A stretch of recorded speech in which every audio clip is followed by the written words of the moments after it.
கர்த்தருடைய பரிசுத்த நாமத்துக்கு மகிமை உண்டாவதாக. Glory be to the holy name of the Lord.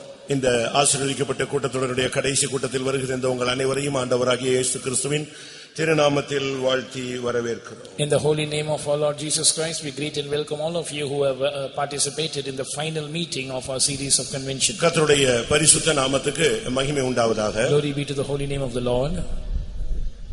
யோசுவாவின் புஸ்தகம் 7ஆம் அதிகாரம் 10ஆம் வசனத்திற்கு நம்முடைய கவனத்தை நாம் திருப்புவோம். Let's turn our attention to the book of Joshua chapter 7 and read verse 10. அப்பொழுது கர்த்தர் யோசுவாவை நோக்கி, எழுந்திரு, நீ இப்படி முகங்குப்புற விழுந்து கிடக்கிறது என்ன? And the Lord said unto Joshua, get thee up, wherefore liest down thus upon thy face. கர்த்தருடைய பரிசுத்த நாமத்துக்கு மகிமை உண்டாவதாக. Glory be to the holy name of the Lord. ஒரு தேவனுடைய மனிதனை பார்த்து தேவன் அவனோடு பேச ஆரம்பிக்கிறார். Looking at the man of God, God is speaking here. ஏனென்றால் அப்பொழுது அவனுடைய நிலவரம் மிகவும் மோசமாக தரம் தாழ்ந்து காணப்பட்டது. Then his situation was very worse. It was very low standard. யுத்த களத்தில் மறுபடி தோல்வி அடைந்தபடியினாலே அவன் கண்ணீரோடு தேவ சந்நிதியிலே வஸ்திரத்தை கிழித்துக் கொண்டு முகங்குப்புற விழுந்து கிடந்த ஒரு சந்தர்ப்பம். He had rent his clothes because of continual failures in battles, and he was fallen prostrate at the feet of God. கர்த்தருடைய பரிசுத்த நாமத்துக்கு மகிமை உண்டாவதாக. Glory be to the holy name of the Lord. ஒரு தேவனுடைய பிள்ளை, வாக்குத்தத்தம் பெற்றவன், ஒருவனும் உனக்கு முன்பாக நிற்பதில்லை என்ற வாக்குத்தத்தத்தை பெற்ற ஒரே மனிதன் இப்பொழுது தோல்வியடைந்து முகங்குப்புற விழுந்து கிடந்த ஒரு சந்தர்ப்பத்தை நாம் இப்பொழுது வாசிக்க கேட்டோம். A child of God, a man of God who only had received the promise that none can able to stand against thee, now is fallen at the presence of God. யோசுவாவின் புஸ்தகம் 1ஆம் அதிகாரம் 5ஆம் வசனத்திலே பார்க்கும் பொழுது, நீ உயிரோடு இருக்கும் நாளெல்லாம் ஒருவனும் உனக்கு முன்பாக நிற்பதே, எதிர்த்து நிற்பதே இல்லை. Joshua 1:5 we read that there shall not any man be able to stand before thee all the days of thy life. இப்பொழுதோ எதிர்த்து நின்று அடி வாங்கி தோற்று போய் ஆண்டவருடைய சன்னிதானத்திலே முகங்குப்புற விழுந்து வஸ்திரத்தை கிழித்துக் கொண்டு தலையின் மேலே புழுதியை போட்டுக்கொண்டு விழுந்து கிடக்கிற ஒரு மனிதனோடு கர்த்தர் பேசுகிறார். But now the Lord is speaking to this man who has rent his clothes, who has put ashes upon his head, and who is fallen at the feet of God. அவனோடு இருந்ததான ஜனங்கள் அவனை எழுப்ப முடியவில்லை. The people who were with him could not make him to arise.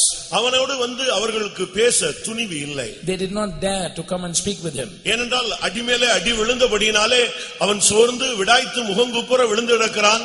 அவன் ஒரு சாதாரண மனிதன் அல்ல, அவன் யோசுவா.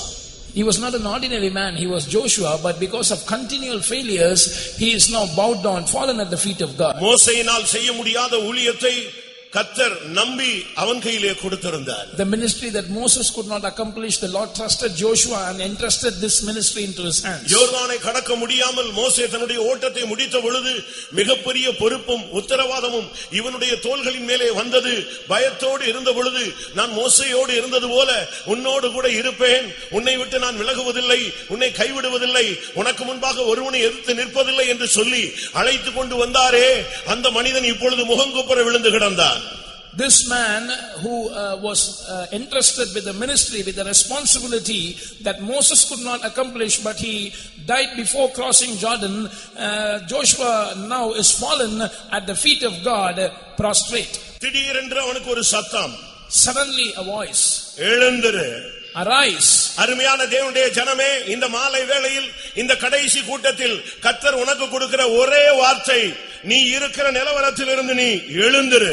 In this final meeting, beloved child of God, the one word that God is giving you is arise from the situation where you are. இந்த கடைசி கூட்டத்தில் தேவனுடைய வார்த்தை, தேவனுடைய தூது, அருமையான என்னுடைய மகனே, அருமையான என்னுடைய மகளே, முகங்குப்புற விழுந்து அழுது கொண்டு வாழ்க்கையிலே எல்லாம் போய்விட்டது என்று எண்ணிக்கொண்டிருக்கிறாயே, நீ எழுந்திரு என்று கர்த்தர் உன்னோடு பேசிக் கொண்டிருக்கிறார். You who are lying upon your face and lamenting, saying that I have lost everything in life, beloved son of God, beloved daughter of God, the Lord is telling you in this final meeting, arise. வாழ்க்கை முடிந்து போய்விட்டது என்று ஒரு வல்லமை உன்னோடு பேசிக் கொண்டிருக்கிறது. A power is speaking to you saying my life is over. நீ தோற்று போய் விட்டாய் என்ற இன்னொரு சக்தி உன்னோடு பேசுகிறது. Another power is speaking to you saying that you are already defeated. இனி உனக்கு வாழ்க்கை எதிர்காலம் ஃபியூச்சர் இல்லை என்று இன்னொரு ஆவி உன்னோடு பேசுகிறது. Another spirit is speaking to you saying that there is no future for you in this life. இதோடு முடிந்து விட்டது என்று இன்னொரு வல்லமை உன்னோடு கொக்கரித்துக் கொண்டிருக்கிறது. Another power is roaring saying that everything is over. இனிமேல் நீ எழும்ப முடியாது. Henceforth you cannot arise. நீ இனிமே விழுந்து கிடந்ததுதான் என்று இன்னொரு வல்லமை உன்னோடு போராடி கொண்டிருக்கிறது. Another power is striving against you saying that you who have fallen will remain fallen. இந்த நேரத்திலே தெய்வத்திலிருந்து ஒரு மாலையில் இந்த மாலை வேளையிலே ஒரு வார்த்தை வருகிறது. என் மகளே முகங்குப்புற விழுந்து கிடக்கிறது என்ன, நீ எழுந்திரு. At this juncture, in this evening, the word of God is coming to you. My son, my daughter, why are you lying down upon your face? Arise. இது உனக்காகவே வருகிற வார்த்தை. This is the word that is coming exclusively for யார் you. அந்த நீ?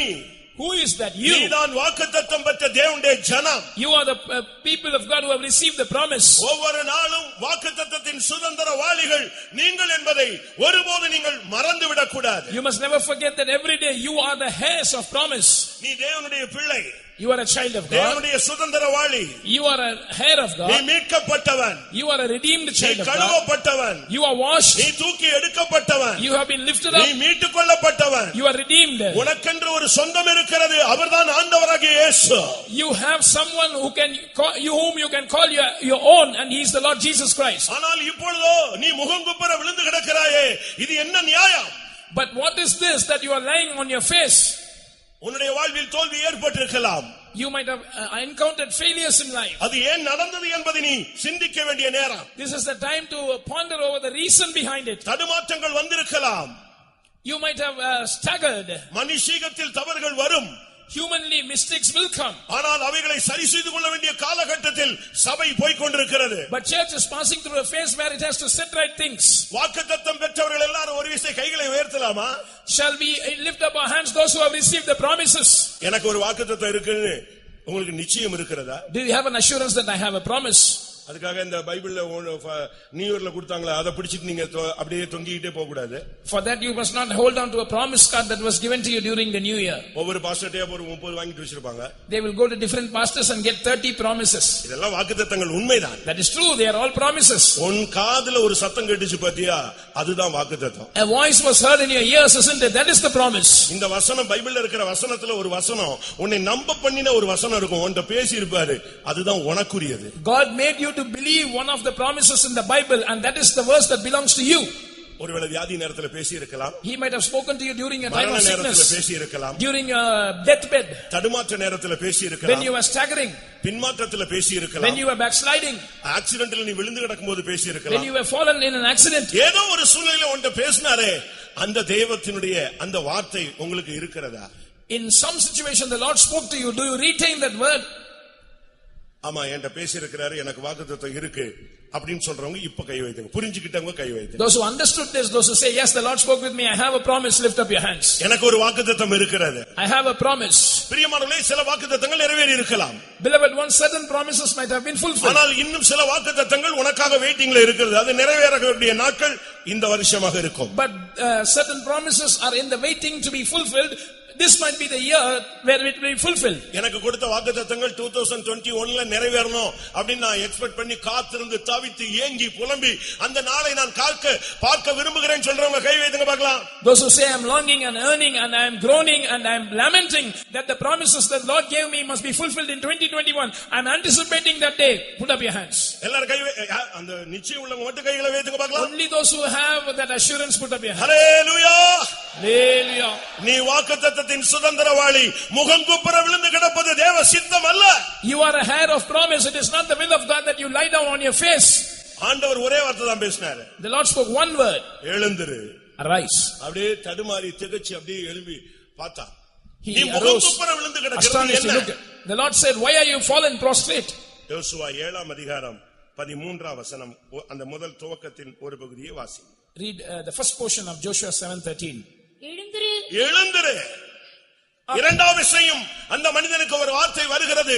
ஏனென்றால் இன்னும் அவன் எழுந்திருக்கவில்லை. The second instance the same word comes, up or arise, because he is not risen up. ஒரு விஷயம் உன்னோடு பேசினார். The Lord spoke with you once. கடந்த வருஷங்களில் In the past years, கடந்த மாதங்களில், in the past months, கடந்த நாட்களில், in the past days, சூழ்நிலைகளின் மத்தியிலே, amidst the various சர்வ situations, வல்லமையுள்ள தேவன் உன்னோடு பேசி உன்னை ஒரு விசை எழும்பச் சொன்னார். இன்னும் எழும்பவில்லை. இந்த கன்வென்ஷனுடைய கடைசி கூட்டத்தில் இரண்டாம் விசை ஒரு வார்த்தை வருகிறது. என் மகனே, என் மகளே, நீ எழுந்திரு. The Lord spoke with you and told you to arise, but you did not obey that. In this convention, in this final evening, the word of God is coming to you. My son, my daughter, arise. நீ விழுந்து கிடக்கிற நேரம் அல்ல, நீ எழுந்து உன்னை சீர்படுத்த வேண்டிய சமயம். This is not the time for you to be fallen down. This is the time when we have to rise and set ourselves right. ஜனங்களுக்குள் தோல்வி சம்பவித்து விட்டது. There is a failure among the people. சாபத்துக்குள்ளே ஜனம் போய் விட்டது. The people have gone amidst curse. களவு செய்தவர்கள் உள்ளே இருக்கிறார்கள். Those who have committed mistakes are in the midst. உடன்படிக்கை மீறினவர்கள் உள்ளே இருக்கிறார்கள். Those who have transgressed the covenant are inside. 11ஆம் வசனம் சொல்லுகிறது, Verse 11. அவர்கள் பாவம் செய்தார்கள்.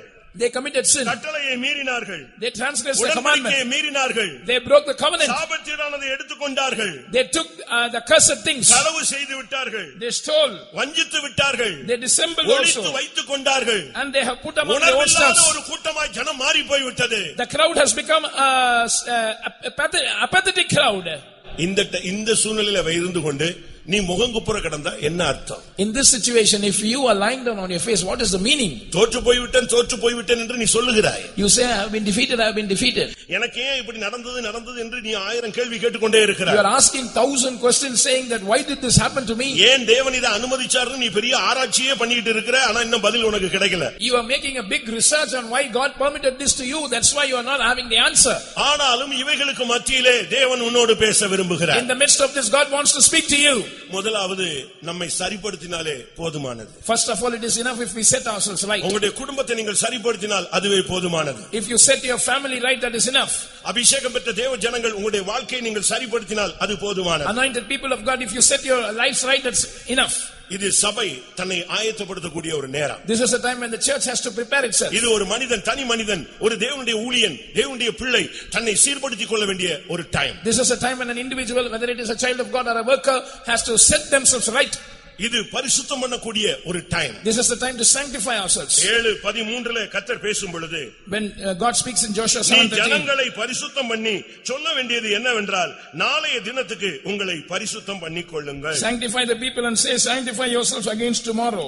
இது பரிசுத்தம் பண்ண வேண்டிய காலம். This is the time when we have to sanctify ourselves. இது உலகத்தை அனுபவிக்கிற காலம் அல்ல. This is not the time to enjoy the world. இஷ்டத்துக்கு எல்லாத்தையும் கொண்டு போய் வீட்ல ஒளிச்சு வைக்கிற காலம் கிடையாது. This is not the time to accumulate things and hide it among your stuff. அங்க ஒரே ஒரு மனிதன் செய்த தவறு முழு சபையை இழுத்து கொண்டு போய் விட்டது. The mistake committed by one man pulled the whole crowd away. ஒரு தகப்பன் தவறு செய்யும் பொழுது அந்த குடும்பம் அசைகிறது. When a father commits a mistake, the family is shaken. ஒரு தாய் தவறு செய்யும் பொழுது அந்த குடும்பம் நாசமடைகிறது. When a mother does a mistake, the family is ruined. ஒரு பிள்ளை தவறு செய்யும் பொழுது அந்த குடும்பம் நிந்தைகளை அவமானங்களை சகிக்கிறது. When a child commits mistake, the family endures shame and reproach. ஒரு விசுவாசி தவறு செய்யும் பொழுது சபை அசைகிறது. When a believer commits mistake, the church shakes. ஒரு ஊழியன் தவறு செய்யும் பொழுது அந்த சபை நாசமாகவே போய் விடுகிறது. When a servant of God commits a mistake, that church is ruined. இந்த நாட்கள் நாம் விழுந்து கிடக்கிற நாட்கள் அல்ல, எழுந்து ஜனத்தை பரிசுத்தம் பண்ண வேண்டிய ஒரு நேரம். These are not the days when we must lie down to the ground. We have to arise and sanctify the people. சாபத்தீடானது சபைக்குள்ளே, விசுவாசிகளுக்குள்ளே, குடும்பங்களுக்குள்ளே, நமக்குள்ளே இருக்கும் வரை நாம் சத்துருவை எதிர்த்து நிற்க முடியாது என்கிற சத்தியத்தை தேவஜனம் புரிந்து கொள்ள வேண்டும். The people of God must understand the truth that until the accursed things are found in our lives, in our families, in the church, we cannot withstand the enemy. நான் திரும்பவும் சொல்கிறேன். I repeat. 13ஆம் வசனத்தினுடைய கடைசி பகுதி. The last portion of verse 13. சாபத்தீடானதை உங்கள் நடுவில் இருந்து நீங்கள் நீக்காவிட்டால் நீங்கள் உங்கள் சத்துருக்களுக்கு முன்பாக நிற்கவே முடியாது. Thou canst stand before thine enemies until he take away the accursed thing from among you.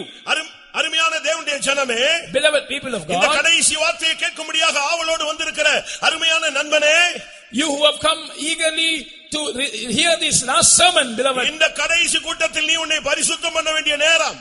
This is the time when you have to sanctify yourself even in this last meeting. உன் குடும்பத்தில் இருக்கிற சாபத்தை நீ வெளியே கொண்டு போக வேண்டும். You must take that accursed thing out of your family. அங்க சாபத்துக்கு என்ன காரணம் பிரியமானவர்களே?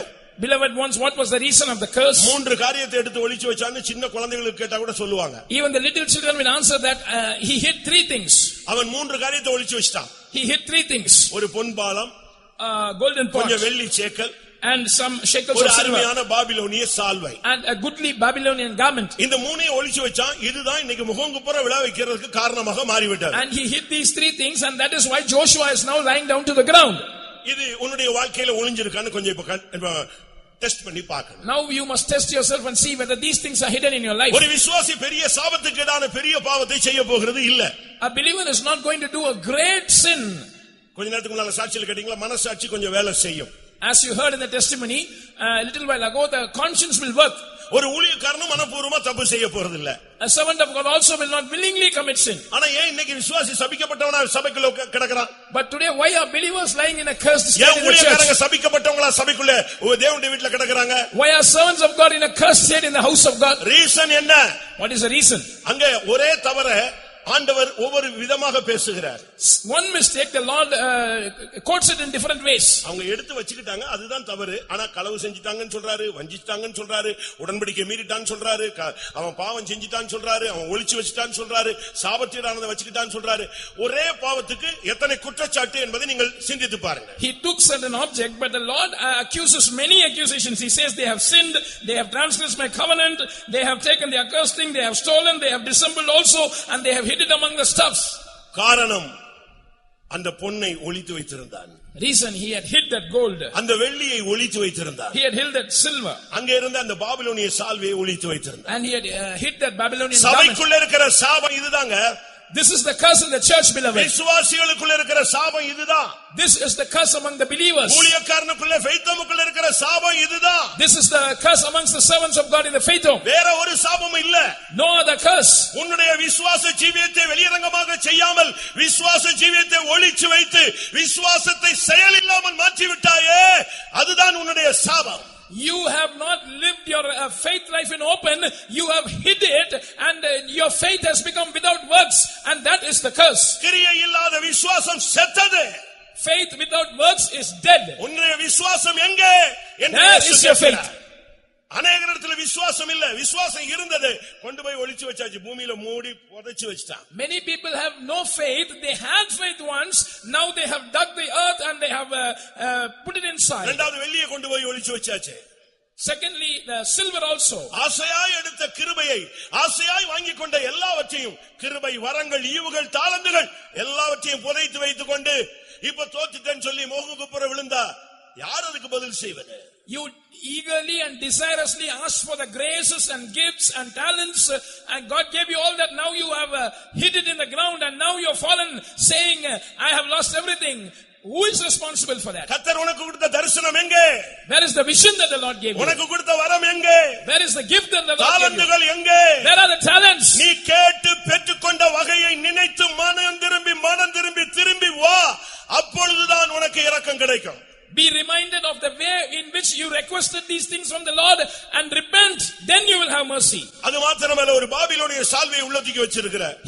You have also hid a Babylonian garment. அது என்ன பாபிலோனிய சால்வை? What is that Babylonian garment? ஏசாயா தீர்க்கதரிசனம் சொல்லுகிறது, the book of Isaiah says, சால்வை என்பது வைராக்கியத்தை காண்பிக்கிறது. This mantle or garment shows zeal. பாபிலோனிய சால்வை என்பது மாமிசீக உலக வைராக்கியத்தை காண்பிக்கிறது. Babylonian garment or mantle shows a carnal or worldly zeal. ஒரு தேவனுடைய பிள்ளை மாமிசீக ஆவிக்குரிய வைராக்கியத்தை வச்சிருந்தா பரவாயில்ல, பாபிலோனிய மாமிசீக வைராக்கியத்தை உள்ள ஒளிச்சு வச்சுக்கிட்டு ஆண்டவரே ஆண்டவரேன்னு சொன்னாலும் ஒண்ணும் நடக்காது. It is good if a child of God has a spiritual zeal, but now if you have a carnal and worldly zeal within you and say, Lord, Lord, nothing will happen. ஏசாயா 59:17 சொல்லுகிறது, அவர் வைராக்கியம் என்னும் சால்வையை உடுத்திக் கொண்டிருக்கிறார். Isaiah 51:17 says the Lord is clothed with a mantle of zeal. விசுவாசத்தை ஒளித்து வைத்து செயலில்லாமல் புதைத்து வைத்து விட்டு கிரியை இல்லாத விசுவாசத்தோடும் கிருபைகள், தாளந்துகள், வரங்கள், வல்லமைகளை பெற்றுக்கொண்டு அதையும் ஒளித்து வைத்து விட்டு அன்றைக்கு ஒரே ஒரு தாளந்தை வாங்கி சேலையிலே சுற்றி மணலிலே புதைத்து வைத்தானே, அதை போல மாம்சீக வைராக்கியத்தையும் உள்ளே வைத்துக் கொண்டு நான் தோற்று போனேன், நான் சபிக்கப்பட்டவனாய் இருக்கிறேன் என்று சொன்னால் அதுக்கு நீ என்ன பதில் சொல்ல முடியும்? If you have made your faith without works, if you have hid it under the ground, if you have digged the ground and hid all your gifts and graces and talents that the Lord gave you, and if you have this carnal zeal, not having that godly zeal, what can you give an answer for that? Arise. எழுந்திரு. Arise. நீ முகங்குப்புற விழுந்து கிடக்காதே. எழுந்து ஜனத்தை உன்னை பரிசுத்தம் பண்ண வேண்டிய நேரம். Don't keep lying down to your face. This is the time when you have to arise and sanctify the people. நீ பரிசுத்தம் பண்ணும் பொழுது, when you sanctify the people, ஆண்டவர் சொல்லுகிறார், இன்றைக்கு நீ பரிசுத்தம் பண்ணி பாரு, நாளைக்கு நான் அற்புதங்களை செய்கிறேன். The Lord says, sanctify yourself today and tomorrow I will do miracles. தேவன் உனக்காக அற்புதங்களை செய்ய அவர் ரெடியாக இருக்கிறார். The Lord is ready to do wonders for you. நீ உன்னை பரிசுத்தம் பண்ண வேண்டிய நேரம் இதுதான். This is the time where you have to sanctify yourself. நீ மௌனமா இருந்தா இருந்துட்டே இருக்கலாம். If you want to remain silent, you can. யோசுவா 3:5 சொல்லுகிறது, இன்றைக்கு பரிசுத்தம் பண்ணு, நாளைக்கு நான் அற்புதங்களை செய்யட்டும். Joshua 3:5 says, sanctify yourself today, for tomorrow I shall do wonders among you. இந்த மதுரை கன்வென்ஷனுடைய கடைசி நாள் கூட்டத்தில் அருமையான ஜனமே, நாளைய தினத்திற்காக, நாளைக்கு அற்புதத்திற்காக, இன்றைக்கு இந்த கூட்டத்திலே தேவ சந்நிதியிலே நீ எழுந்திருந்து பரிசுத்தம் பண்ணி பார், நாளைக்கு உன் வாழ்வில் அற்புதங்கள் தானாக தொடங்க ஆரம்பிக்கும். Beloved children of God who have come to the Madurai convention for tomorrow's wonder, sanctify yourself today, and tomorrow the Lord's wondrous works will be manifested in you. சாபங்களை வைத்துக்கொண்டு நான் தோற்று போனேன் என்று நீ புலம்பாதே. Don't retain curses and say that I have been defeated. விசுவாசிகள் கூட சாபம் பேசுறாங்க. Believers also keep speaking about curse. இன்னும் சாபம் போகலங்கறாங்க. ஞானஸ்நானத்துல அது போயிருக்கணும்ல. They say that my curse is not yet gone. At baptism itself it should have gone. இயேசுவின் இரத்தத்துல அது ஓடி போயிருக்கணும்ல. At the blood of Jesus it should have gone. அபிஷேகத்துல அது சுத்தமா உன்னை விட்டு கட்ட அறுந்து போயிருக்கணும்ல. By the anointing that bond must have been broken. அப்ப மறுபடி திருப்பி எப்படி இந்த காரியம்தான். How can curse come again into you? It is because of this. நீதிமொழிகள் 3:33 சொல்லுகிறது, துன்மார்க்கனுடைய வீட்ல சாபம் இருக்கும். Proverbs 3:31 says there is curse. 33 says there is curse in the house of the wicked. நீதிமொழிகள் 28ல சொல்லி இருக்கிறது. In Proverbs 28, 27ஆம் வசனம், ஏழைகளுக்கு உன் கண்களை விலக்கினால் நீ சபிக்கப்படுவாய் என்று சொல்லி. If you take away your eyes from the poor, you will be cursed, says verse 27. 2 பேதுரு 2ஆம் அதிகாரம் 14ஆம் வசனத்திலே பொருளாசையில நீ பழகிட்டேனா நீ ஒரு சாபத்தின் பிள்ளை என்று சொல்லப்படுகிறது. 2 Peter 2:14 says that if you are accustomed with covetousness, you are a child of curse. 1 Samuel 3:13ல உன் பிள்ளைகளை சரியா அடக்கி வளர்க்கலனா அவன் சாபத்தின் பிள்ளையா உருவாயிருவான்னு தெளிவாக சொல்லுகிறது. 1 Samuel 3:13 clearly states that if you do not control your children and bring them up in the right way, they will become children who are cursed. உபாகமம் 11:28ல நீ வேற தேவனை பின்பற்றி தேவனை பின்பற்றின பின்பு நீ உன் வழியை மாற்றினால் அதுவே உனக்கு சாபம். Deuteronomy 11:28 says that if you follow after other gods after knowing the true God and following him, if you change your ways, that will be a curse. இவைகளை வைத்துக்கொண்டு நீ உன்னுடைய வாழ்விலே சத்துருவை எதிர்த்து நிற்க முடியாது. Keeping these things in your lives, you cannot resist the enemy in your life. நீ சத்துருவை எதிர்த்து நிக்கணும்னா நீ எழுந்து ஜனத்தை பரிசுத்தம் பண்ணு, உன் லைஃபை சரிப்படுத்து, இன்றையோடு இந்த சாபம் நீங்கும், நீ ஜெயிப்பாய். If you want to stand before the enemy, you must arise, you must sanctify the people, you must set right your life, and from today you will win. உங்கள் எத்தனை பேர் மறுபடியும் சத்துருவுக்கு முன்பாக எதிர்த்து நிறுத்தி ஜெயிக்கணும்னு ஆசைப்படுறீங்க? How many of you want to withstand the enemy once again and win? மறுபடியும் தலை நிமிர்ந்து நடக்கணும், நான் விழுந்து கிடக்க கூடாது, தலை குனிஞ்சு கிடக்க கூடாது, முகங்குப்புற நான் விழக்கூடாது, தேவனுடைய சன்னிதானத்திலே நான் முகமலர்ச்சியோடு அவரை பார்ப்பேன். அப்படி வாஞ்சை உள்ளவங்க எத்தனை பேர்? How many of you have the desire that I must walk upright, my head must not be bowed down, I must not lie down on my face, I want to look at the face of God with a beaming face? Say, lift up your hands. விரும்புகிற ஒவ்வொருவரும் கைகளை உயர்த்துங்க. All those who desire that, put up your hands. நீ எழுந்திருந்து இன்றைக்கு பரிசுத்தத்துக்குரிய காரியங்களை அடியெடுத்து வை. Today you arise and set your feet forward for things pertaining to holiness. கூட்டம் முடிஞ்சு போய் வீட்ல உட்காரு. After these meetings are over, go and sit in your home. முழங்கால போடு. Kneel down. இங்கேயே அந்த கட்டு அறுந்துரும் நான் விசுவாசிக்கிறேன். I believe that here itself that bonds will be broken. கூட்டம் முடியதுக்குள்ள அந்த சாபம்ங்கற சங்கிலி அந்த கண்ணி பட்டுன்னு தெரிக்கிறத நீ பார்க்கணும், கேட்கணும், உணரணும். After this meeting is over, you must sense, you must hear, and you must see those bonds of curses breaking. அதுக்கு நீ செய்ய வேண்டிய ஒரே வழி உன்னை உட்கார்ந்து சரிப்படுத்தணும். The only way to see that is to set right your life. ஒரு சிலர் எல்லாம் பிரசங்கத்தை மனைவிக்கு நினைச்சுக்கறாங்க. Some people think that the preaching is for my wife. ஒரு சிலர் பிரசங்கத்தை எல்லாம் அங்க அம்மாவுக்கு தான் நினைச்சுக்கறாங்க. Some people think that the message is for my mother. ஒரு இடத்துல நான் பிரசங்கம் பண்ணேன். I preached in one place. நல்ல பிரசங்கம் சூடு பிடிச்சு போயிட்டு இருக்கு. The message was heating up. அங்க இருந்து ஒருத்தன் என்ன கை காட்றான் அப்படிங்கறான். Someone is pointing out the finger and telling, அவன் அங்கே இருந்துட்டு எனக்கு சிக்னல் கொடுக்கறான். He is giving a signal to me. அப்ப இவன் இதுவரைக்கும் பிரசங்கத்தை தனக்குனே எடுக்கல. This man did not consider the message for him. Pastor டியோ அவர்கள் மும்பைல ஊழியம் செய்தபோது, When Pastor T.U. Thomas was serving in Mumbai, ஒரு சகோதரனுக்கு சகோதரிக்கு வீட்ல டெய்லி பிரச்சனை தான். daily there was a quarrel between a brother and a sister. எப்பனாலும் அந்த சகோதரன் இவங்களை குறை சொல்லிட்டே இருப்பார். The brother who is the husband will always blame the wife. காலையில 5 மணிக்கெல்லாம் அவரு எஃப்எம் ஸ்டார்ட் பண்ணுவார். இந்த எஃப்எம்பிய அதுல ஏதாவது வரும். இந்த சிஸ்டர் அப்பதான் ஏதாவது காபி போட்டுட்டு இருக்கும், இல்ல தூங்கிட்டு இருக்கும். எழும்பு காலையிலே கர்த்தர் உன்னைட்ட பேசணும்னு ஆசைப்படுறாரு பாரு, உன்னை தான் பேசுறாருன்னு சொல்லுவார். He would switch on the FM to some Christian program at morning 5 a.m. The wife would be making coffee, or perhaps she would be lying down. He would wake her up, tap her and saying, see, the Lord is speaking to you. ஒவ்வொரு சண்டேலயும் ஏதாவது brother சூடாயி சொல்லிட்டாருன்னா வீட்டுக்கு வந்த உடனே கத்தியா கர்த்தர் இன்னைக்கு திட்டவட்டமா உன்கிட்ட பேசியிருக்கிறாரு. Every Sunday if the brother says something hot, he would come to the house and say, see, today the Lord is speaking to you. இவங்க போய் பாஸ்டர் டியு கிட்ட சொன்னாங்க. அப்ப ஒரு பிரதரா இருந்தாரு. This sister went and reported this to Pastor T.U. Thomas, who was then a brother. அவர் சொன்னாரு, இவருக்கு சர்ச்சில பேசினாலும் மண்டையில ஏற மாட்டேங்குது, நான் வீட்ல வந்து பேசுறேன். He said, I'm not able to advise him commonly in the church, so I'll come visiting to the home and speak to him. இவருக்காக 10-30 வசனம் ரெடி பண்ணிட்டு வீட்டுக்கு போனாரு. And he prepared 10 to 30 verses for him and went to the house. வீட்ல போய் ரெண்டு பேரை வச்சு தனியா உட்கார வச்சு அட்டகாசமா பேசினார். And he made both of them to be seated and he was speaking to them. இவர் பேச அந்த சகோதரன் தலையை ஆட்டின உடனே பாஸ்டர் டிவிக்கு பயங்கர சந்தோஷம், மண்டையில ஏறிச்சு போல் இருக்கு. And this brother was nodding his head and listening patiently, so Pastor T.U. was happy that he has understood the thing.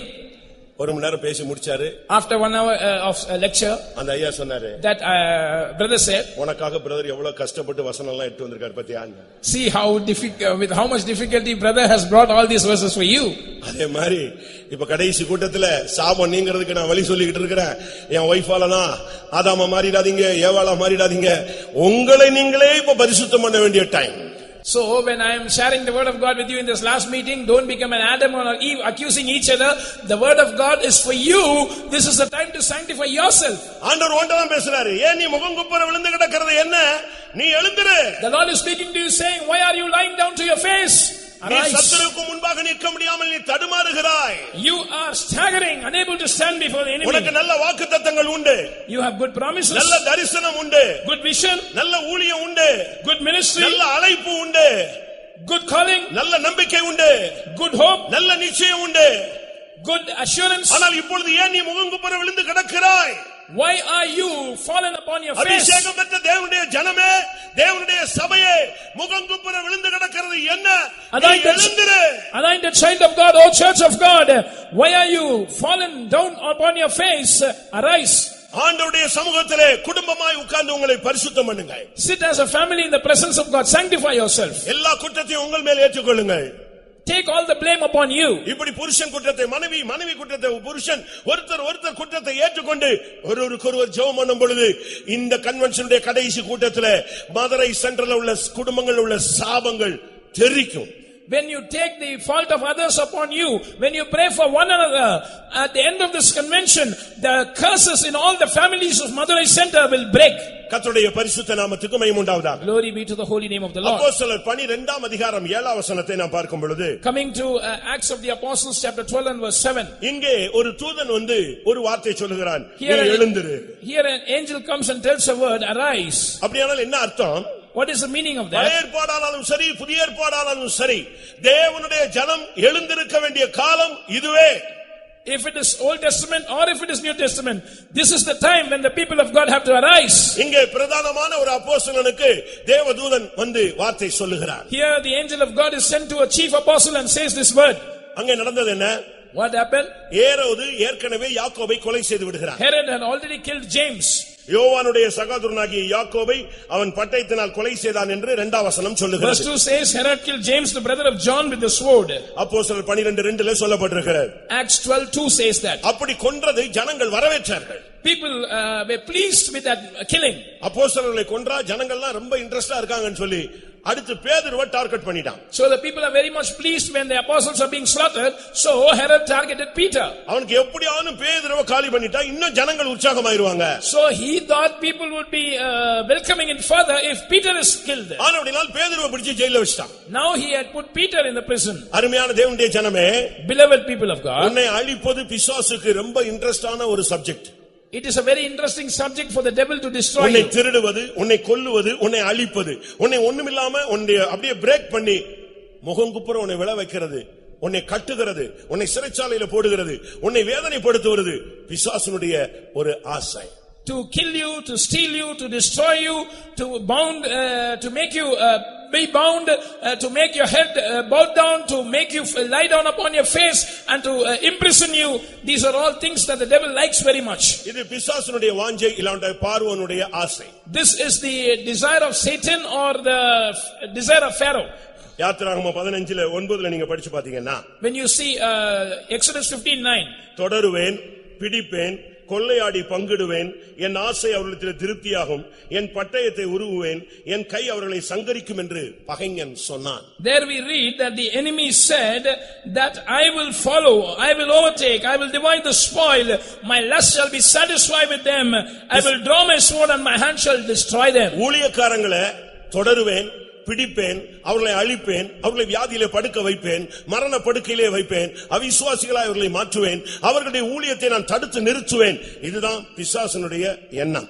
This is the thought of the devil. I will pursue, I will overtake the servants of God, I will make them sick, I will make them lie in the deathbed, I will take away their faith and make them unbelievers, and I will cut short their ministry. இதுதான் அவனுடைய சிந்தை. This is his intention. Zion தீட்டுப்படுவாளாக, Let Zion be defiled. அதை என் கண்கள் காண்பதாக என்று சத்துரு சொல்லுகிறான். The enemy says, let our eye look upon her. அவனை ஊழியம் செய்ய விடாமல் தடுக்கணும், அவனை அழிக்கணும்ங்கறதா பிசாசு கடைசி காலத்திலே ஊழியர்களுக்கு விரோதமான ஒரு சிந்தையை வைத்திருக்கிறார். This is the intention of the devil against the servants of God in this last day. They must be destroyed and their ministry must be cut short. அதனுடைய முற்றிலுமான சிந்தை என்ன? What is his total intention, overall intention? வெளிப்படுத்தல் 2:20 பார்க்கும் பொழுது, when we see Revelation chapter 2 and 20, ஊழியர்கள் யெசபேலுடைய வல்லமையிலே தாக்கப்பட்டு விபச்சாரத்திலே விழ வேண்டும். அதுதான் ஊழியர்களுக்கு விரோதமான ஒரு வல்லமையினுடைய சிந்தை. The power that is working against the servants of God has this intention that they must be attacked by the spirit of Jezebel and fall into adultery. பேதுரு கூட நினைச்சிட்டான், நாளை காலையில நமக்கு சாவு. Peter also thought, tomorrow morning is my பிசாசு இப்படி தான் அநேகத்தை பேசிட்டு இருக்கான். The devil is speaking to many like this. அநேக ஊழியர்கள் அநேக தேவனுடைய பிள்ளைகள்ட்ட பேசுறான், உனக்கு டைம் முடிஞ்சிருச்சு. He is speaking to many believers and many servants of God, your time is over. Pastor Ernest அவர்கள் சொல்லுகிறார்கள், Pastor Ernest says like this, வியாதி மூலமாய் மரிப்பது ஒரு பரிசுத்த மரணம் அல்ல. dying because of sickness is not a holy death. அது பரிசுத்தத்தின் வழியும் அல்ல. That is not the way of holiness either. மரணத்திலே பரிசுத்த மரணம் என்று சொல்லுகிறது வியாதியின் மூலமாய் மரிப்பது அல்ல என்று அவர் பேசுகிறார். A holy death is not dying because of sickness, he says. இன்னைக்கு உங்களுக்கு இருக்கிற வியாதியினுடைய காரணம் உன்னை ஊழியம் செய்ய விடாம உன்னை அழிக்க முடியாத அந்த வல்லமை போராடுது. The reason of your sickness is that it wants to hinder you from ministering unto God. It wants to destroy you. Pastor T.U. பிரதரா இருக்கும்போது, when Pastor T.U. Thomas was a brother, அவர் சுகர்லால ரொம்ப பாதிக்கப்பட்டார். he was affected much with diabetes. அதிக கஷ்டப்பட்டார். He was suffering greatly. greatly. அவருக்குள்ள இருந்த அறிவு என்னன்னா, இந்த வியாதியின் மூலமா நம்ம இப்ப பரலோகத்துக்கு போறோம். But he had this thought that because of this sickness I am going to go to heaven. நான் டெய்லி உட்கார்ந்து சுத்திச்சிட்டே இருக்கறேன். Every day I am sanctifying myself. Daily நான் பிரைஸ் பண்ணிட்டே இருக்கறேன். Every day I am praising God. நல்ல அபிஷேகம் நிரம்பிட்டே இருக்கறேன். I am getting filled in the spirit. Doctors எல்லாம் சொல்லி, விசுவாசி doctors சொல்லிட்டாங்க, இன்னும் கொஞ்ச நாள்ல செத்துருவீங்கன்னு. The believers doctors had said that in a short while you will die.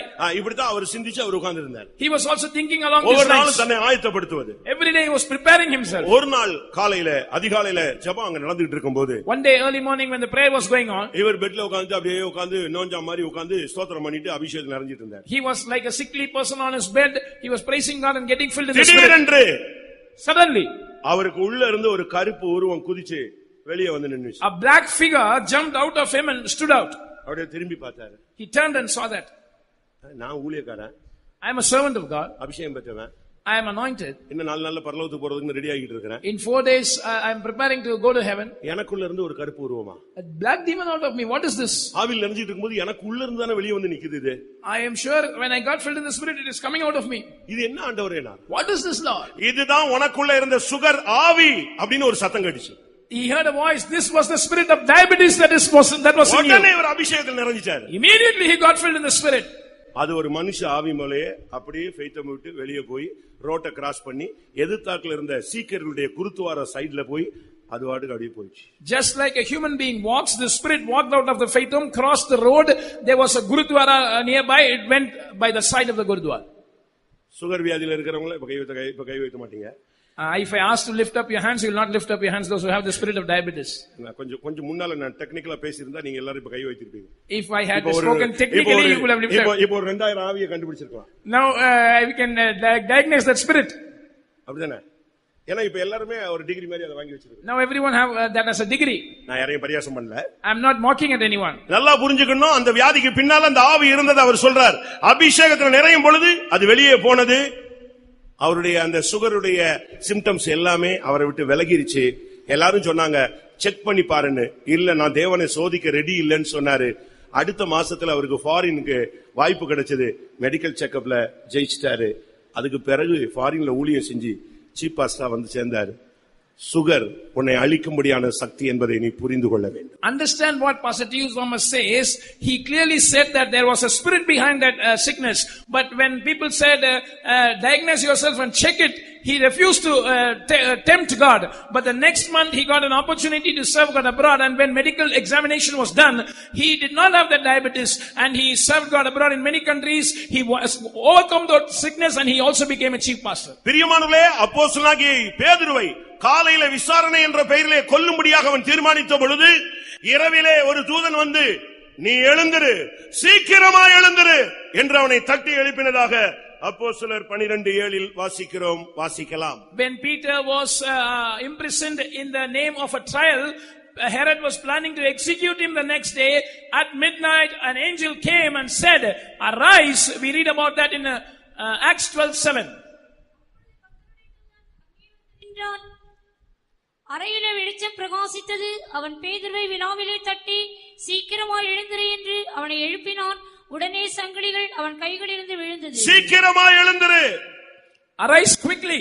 சிறைச்சாலையிலே பலவிதமான கட்டுகளுக்குள்ளே வாழ்க்கையிலே போய்க் கொண்டிருக்கிற சகோதரனே சகோதரியே, நீ சீக்கிரமாய் எழுந்திரு என்ற அந்த வார்த்தை கேட்டபோது அவன் எழும்பினான். உடனே அவன் கைகளில் இருந்து சங்கிலிகள் கீழே விழுந்தது. Brother, sister who is imprisoned, bound by many things, when he heard this voice, arise quickly, immediately he arose and all his fetters and chains broke. ஒரு விசை யோசுவாவோடு பேசின பொழுது எழும்பவில்லை, மறுவிசை அவனோடு பேசின பொழுது எழும்பினான். ஆனால் இன்றைக்கு புதிய ஏற்பாட்டிலே சீக்கிரமாய் எழுந்திரு. When the Lord spoke with Joshua once to arise, he did not do that. But the Lord spoke the second time and he arose.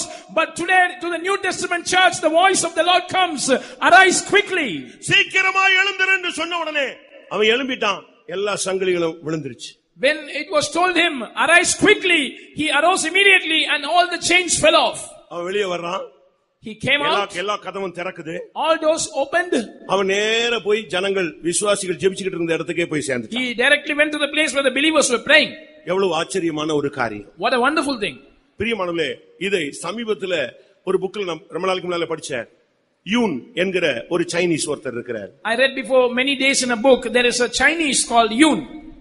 இப்ப கூட சமீபத்துல நான் இப்ப வேலூர்ல இருக்கும்போது கூட சென்னையில அவர் சமீபத்துல வந்து ஒரு மீட்டிங் சென்ட்ரல் ஸ்டேஷன் பக்கத்துல ஏஎல்எஸ்ல ஒரு மீட்டிங்ல பேசினாரு. போட்டோ எல்லாம் எடுக்க கூடாதுட்டாங்க. அவர் வந்துட்டு பேசிட்டு போனாரு. சகோதரர் யூன், Chinese missionary. Brother Yun, a Chinese missionary, he recently came to Chennai and spoke in ELS when I was serving God in Vellore, and I saw these photos. எங்க விசுவாசி நான் போறேன், அனுப்பப்பா அந்த மனுஷனை பார்த்துட்டு வாயான்னு சொல்லி அனுப்புனேன். My believer said, I want to go and see him. I said, yes, you can go and see. நீ போய் பார்த்துட்டு வா. Go and see. உயிருள்ள ஒரு மெய் சாட்சி அவன் இருக்கிறான். He is a living testimony. இப்படி நடக்குமா? அப்போஸ்தலர் 12ஆம் அதிகாரத்தில் சொல்லப்பட்டது நடக்குமா? Will the incident that is mentioned in Acts chapter 12 happen? அவன் சைனீஸா இருக்கும்போது மிஷனரியா இருந்து அவன் அடிபட்டு ஜெயில்ல கிடக்குறான். He was a Chinese missionary and he was beaten and put in prison. இவனை அடிச்சு காலை ஒடிச்சிட்டாங்க. His legs were broken. அதனால இவனால நடக்க முடியாது. He cannot walk. ஒரு சின்ன செல்லுக்குள்ள அவனை அடைச்சு வச்சிருந்தாங்க. He was locked up in a very small cell. ஒரு நாள் பகல்ல One day நீங்க அந்த புக் ஒரு அந்த புக் கூட இருக்கு, சகோதரர் யூன் அப்படினு ஒரு புக் இருக்கு, வாங்கி படிச்சு பாரு. There is a book, Brother Yun, you can purchase it and read it. ஆவிக்குரிய ஜீவிதத்தில் நடக்கிறதுன்னு இல்ல, எழுத்தின் பிரகாரமே நடந்தது. This is not a spiritual experience that literally happened. அவன் படுத்து இருக்கிறான். He was lying down. ஆண்டவர் சொன்னாராம், எழும்பி நீ வெளியே வான்னு. The Lord said, arise and come out. அவன் சொன்னானா, கால் ஒடிஞ்சிருக்கு ஆண்டவரே. My legs are broken. என் காலை அசைக்க முடியாம கிடக்குறேன், நீங்க எழும்பி வெளியே வான்னு சொல்றீங்க. இது எந்த விதத்துல சரின்னு சொன்னான். Lord, I am unable to move my legs. You are coming, asking to arise and come out. காலை நீட்டு. Stretch forth your legs. காலை நீட்டினா வர்க் பண்ணுது. He stretched his legs. எழும்புனாராம். Arise. வெளியே வான்னாராம். Come out. செல்லு பூட்டி இருக்கு ஆண்டவரே. The cell is locked, Lord. பாரு, நல்லா பாருண்ணா. Look at. செல்லு திறந்துருந்துச்சு. The cell is open. Cell திறந்துருக்குன்னு வெளியே வந்தாரு. He came out. நீ போயிட்டே இருந்தாரு. He said, keep walking. இவர் நேரா போயிட்டே இருக்கிறாரு. He kept walking. ஜெயிலர் பாக்குறான். The jailer saw him. Escort பார்க்கறான். Escort saw எல்லா him. ஜெயில வேலை பார்க்கற போலீஸ் எல்லாம் பாக்குறாங்க. The police officers in யாரு duty. இவரை பார்த்து டைரக்டா பார்த்த மாதிரி இல்ல, அவன் வேலைய பார்க்கறான். இவர் பாட்டுக்கு கேட்டுக்கு வந்துட்டார். Nobody noticed him. Everyone was minding his own work. He came to the gate. நேரா வெளியே வந்தாரு. He came out. பக்கத்து தெருவுல ஒரு விசுவாசி வீட்டுக்கு போனாரு. He went to a believer's house in the next கதவை street. தட்டினாரு. He knocked the door. அந்த வாலிப பிள்ளைங்க கதவை திறந்தாங்க. The young girls opened the door. நீங்க தான் யூனா? Are you brother you? நேத்து நீங்க வருவீங்கன்னு எங்க அம்மா தரிசனம் பார்த்தாங்க. My mother saw a vision yesterday that you would come. Come in. உள்ள போனாரு. He went in. கொஞ்ச நேரத்துல வெளியே சைரன் கடிச்சது. யூன் தப்பி விட்டாருங்க. Immediately the siren sounded. Yun has escaped. அந்த மனுஷனை பார்க்கிறதுக்கு நான் ஆள அனுப்புனேன். நீ பாத்து வா, உயிருள்ள சாட்சி அவன் இருக்கான். He is a living testimony. So I sent my believer, go and see and come. பிரியமானவர்களே, அப்போஸ்தலர் 12ஆம் அதிகாரத்தில் சொல்லப்பட்டது அப்படியே அவனுடைய வாழ்க்கையில. Acts chapter 12 was fulfilled literally in his life. வேதத்தில் எழுதப்பட்ட அனைத்தும் திஷ்டாந்தங்கள், அவைகள் நிழல், நாம் தான் நிஜ சாட்சிகள். Everything written in the word of God is a shadow, but we are the reality. We are the living witnesses for உனக்கு that. பிசாசு மரணத்தை குறித்து இருக்கிறான். தேவனோ உனக்கு அழியாமையை நியமித்திருக்கிறார். The devil has appointed death for you, but God has ordained immortality for you. உனக்கு பிசாசு சாவின் டேட்டை குறிச்சு வச்சிருக்கிறான். தேவனோ உனக்கு நித்திய ஜீவனாய் இருக்கிறார். The devil has fixed the date of death for you, but the Lord has kept eternal life for you. காலையிலே மரணம் என்று சொன்ன மனிதன் இரவிலே வெளியே வருகிறான். அதுக்கு காரணம் நீ சீக்கிரமாய் எழும்ப வேண்டும். A man who was appointed to die the next morning, he came out in the midnight because the word came to him, arise quickly. அருமையான சபையே, நீ சீக்கிரமாய் எழுந்திரு. உன் சங்கிலிகள் கீழே விழட்டும். நீ எழும்பி தேவனுக்கு சாட்சியாய் நிற்பாயாக. Beloved child of God, arise quickly. Let your chains fall off. Arise and stand as a witness to God. இது கடைசி வார்த்தை. This is the last word. இது கடைசி கால தூது. This is the message of the last days. தேவன் அனுப்புகிற வார்த்தை. This is the word that the Lord is sending to you. அப்போஸ்தலனாகிய பேதுருவே, நீ சீக்கிரமாய் எழுந்திரு. Oh Apostle Peter, arise quickly. வாக்குத்தத்தம் பெற்ற யோசுவாவே, நீ எழுந்திரு. Joshua who has received the promise, arise. ஆண்டவர் ஒவ்வொரு நிமிஷமும் பேசிக்கிட்டே தான் இருக்கிறார். Every minute the Lord is speaking to everyone. இன்னைக்கு अनेகர் செத்து போன மாதிரி தான் சபைக்குள்ள இருக்கிறோம். Today many are like dead corpses in the church. செத்து போன நிலவரத்துல தான் வாலிபர்கள் ஒரு கூட்டமே கிடக்குது சபைக்குள்ள. A great group of youngsters are in a dead state in the church. நம்முடைய சின்ன பிள்ளைகள் கூட ஆவிக்குரிய ஜீவிதத்துல செத்து போயிட்டாங்க. Even our little children are dead spiritually. Online சொல்லி எல்லார் கையிலயும் எதை கையில கொடுத்துட்டான்? In the name of online classes, in everyone.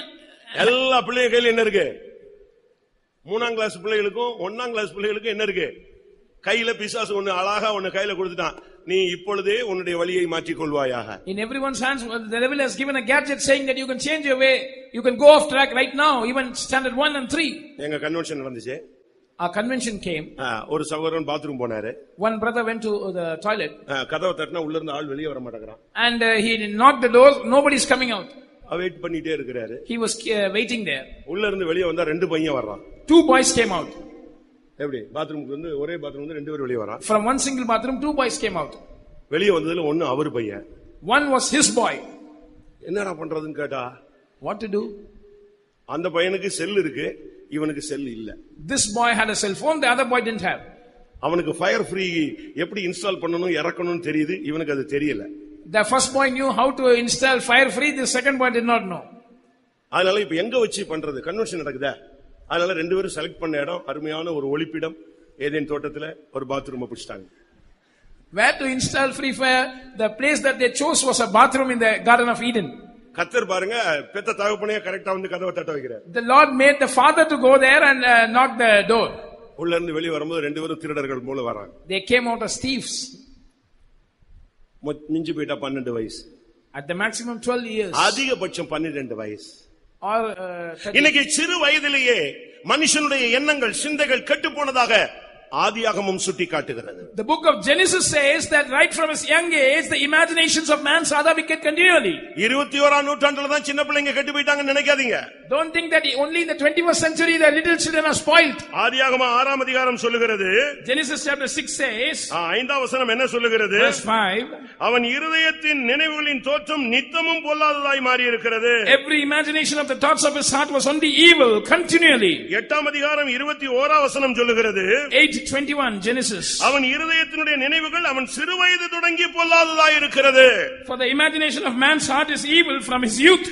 சின்ன வயசுலயே ஆவிக்குரிய மரணங்கள், Right from the young age, spiritual deaths. சின்ன வயசுலயே ஆவிக்குரிய தோல்விகள்.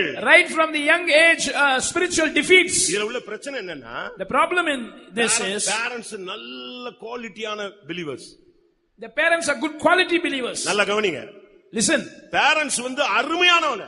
Parents are very good believers. நல்ல prayer, good prayer life, நல்ல தெய்வீகம், good divine character, சாட்சிகளா இருக்கிறவங்க. good testimony. பட் வந்து பிறந்தது வந்து இப்படி பிறந்துருச்சு, என்ன பண்றது? But now their children are like this. இப்ப பிள்ளைகள் எல்லாம் ஆவிக்குரிய ஜீவிதத்துல செத்து போன ஒரு நிலவரம். The children are dead in a spiritual life. இதுக்கு அடையாளம் தான் மார்க் 5ஆம் அதிகாரம் 41ஆம் வசனம். Mark 5:41. அங்கே 12 வயது ஒரு பெண் மரண வியாதியில இருந்து செத்து போனதாக சொல்லுகிறது. அந்த குழந்தையினுடைய தகப்பன் எவீரு ஜெப ஆலய தலைவன். Jairus was the ruler in a synagogue, but now his 12-year-old daughter was sick and she had died. அந்த பிள்ளைக்கு வயசு 12 தான். ஆனா அவங்க அப்பா வந்து அருமையான ஜெபாலய தலைவன். எவீருன்னு சொன்னா கர்த்தரின் வெளிச்சம் என்ற அர்த்தம். This little girl's father was Jairus, which means the Lord is my light. He was a good ruler in the synagogue, but she died at the age of 12. ஒரு ஜெபாலயத்தினுடைய ஜெப வீரன். He was a prayer warrior in a synagogue. அவன் தான் அந்த ஜனத்துக்கு சாட்சியா நின்று ஜெபாலயத்தை lead பண்ணிட்டு இருக்கிற ஒரு மனுஷன். He was leading the synagogue, being a witness to the people. ஆனா அவனுக்கு ஒரே பிள்ளை 12 வயது. Only daughter 12 years of age. ஆனால் இன்றைக்கு அவள் மரித்து போய் விட்டாள். Today she is dead. அருமையான நல்ல விசுவாசிகளுடைய பிள்ளைகள் உங்களுடைய சந்ததியை சிறு வயதிலேயே அழிக்கும்படியாக ஒரு சக்தி போராடுவதை நீங்கள் உணருங்கள். Beloved believers, try to understand, try to perceive that there is a power trying to destroy your children at a young age. சிலுவை சுமந்த நேசர் போகும் வழியிலே சொன்னார், எனக்காக அழ வேண்டாம், முதலாவது உன் பிள்ளைக்காக நீ அழு. Our beloved who carried the cross, when on his way to Golgotha, he said, cry not for me, but for you and for your daughters. தெருக்களில் மூச்சிட்டு கிடக்கிற உன் பிள்ளைகளுடைய பிராணனுக்காக உன் கைகளை ஏறெடு. Lift up your hands for your children who have fainted in the streets. ராத்திரியிலே முதல் சாமத்தில் எழும்பி என்னை நோக்கி கூப்பிடு. Arise in the first watch of the night and call out to me. நதி அவ்வளவு கண்ணீர் விடு. Weep like a river. உன் கண் இமைகளை சும்மா இருக்க ஒட்டாதே. Don't allow your eyelids to be silent. உன்னுடைய 12 வயது இளம் பிள்ளைகள் சிறு வயது முதலே அவருடைய இருதயத்தின் நினைவுகள் தோற்றம் நித்தமும் பொல்லாதாய் மாற்றும்படியாக ஒரு கடைசி கால வல்லமை போராடுகிறது. A power of the last days is striving to make your children who are just 12 years of age to make the imagination of their heart to be evil continually. அவன் அந்த பிள்ளை சோபுல்லன உடனே அதுக்காக எந்த பிரயாசம் பண்ணான்னு தெரியாது. ஆனா நேரா இயேசுட்ட வந்து விழுந்துட்டான், பொத்துன்னு விழுந்துட்டான். We do not know when this girl was sick what all remedies she sought after, but he came to Jesus and fell at his feet. ஆண்டவர்ட்ட வந்து, ஆண்டவரே ஒரு ட்ரிப் வாங்க, என் பிள்ளை மேல கை வைங்க, என் பிள்ளை சரியாயிடுவா. He said, Jesus, come this one time, lay hands on my daughter, she will recover. Time போயிட்டே இருந்துச்சு. Time was going by. திடீர்னு ஒருத்தன் வந்து சொன்னா, போதகரை வருத்தப்படுத்த வேண்டாம், பிள்ளை செத்துருச்சுன்னு சொல்லிட்டு. Suddenly one man came and said, don't trouble the master, she's dead. இன்னைக்கு अनेक சிறு பிள்ளைகள் 12 வயது டீனேஜர் டச் பண்ணல, 12லயே பிசாசு அவனை அழிக்கிறான். Today many of our children, they have not yet reached teenage, they are just 12 or below that, but the devil is destroying them. அதுதான் அங்க நடக்கிற பிசாசுடைய தந்திரம். That is the cunningness of the devil. ஆனால் இவன் போய் ஆண்டவருடைய பாதத்தில் விழுந்துட்டான். But he fell at the feet of the Lord. ஓ இரக்கமுள்ள இயேசு, oh merciful Jesus, அவனை அந்த குழந்தையை தேடி வந்தான். He came seeking that daughter. அங்கே வந்த பொழுது when he came there, அதுக்குள்ள செத்து போய் தார தப்பட்டெல்லாம் அடிச்சு ட்ரம்பட்லாம் அடிச்சு டம் அடிச்சு ஆடி ஒரே அமர்க்களம் பண்ணி எப்ப அடக்கம் பண்ணலாம்னு பிசாசு ரெடியா இருக்கான். The devil was ready to bury her and there was a great tumult and people were wailing at her. The devil was ready to bury her. உங்களுக்கு எல்லாம் குழந்தை பிறக்கும்போது ரொம்ப சந்தோஷமா இருக்கு.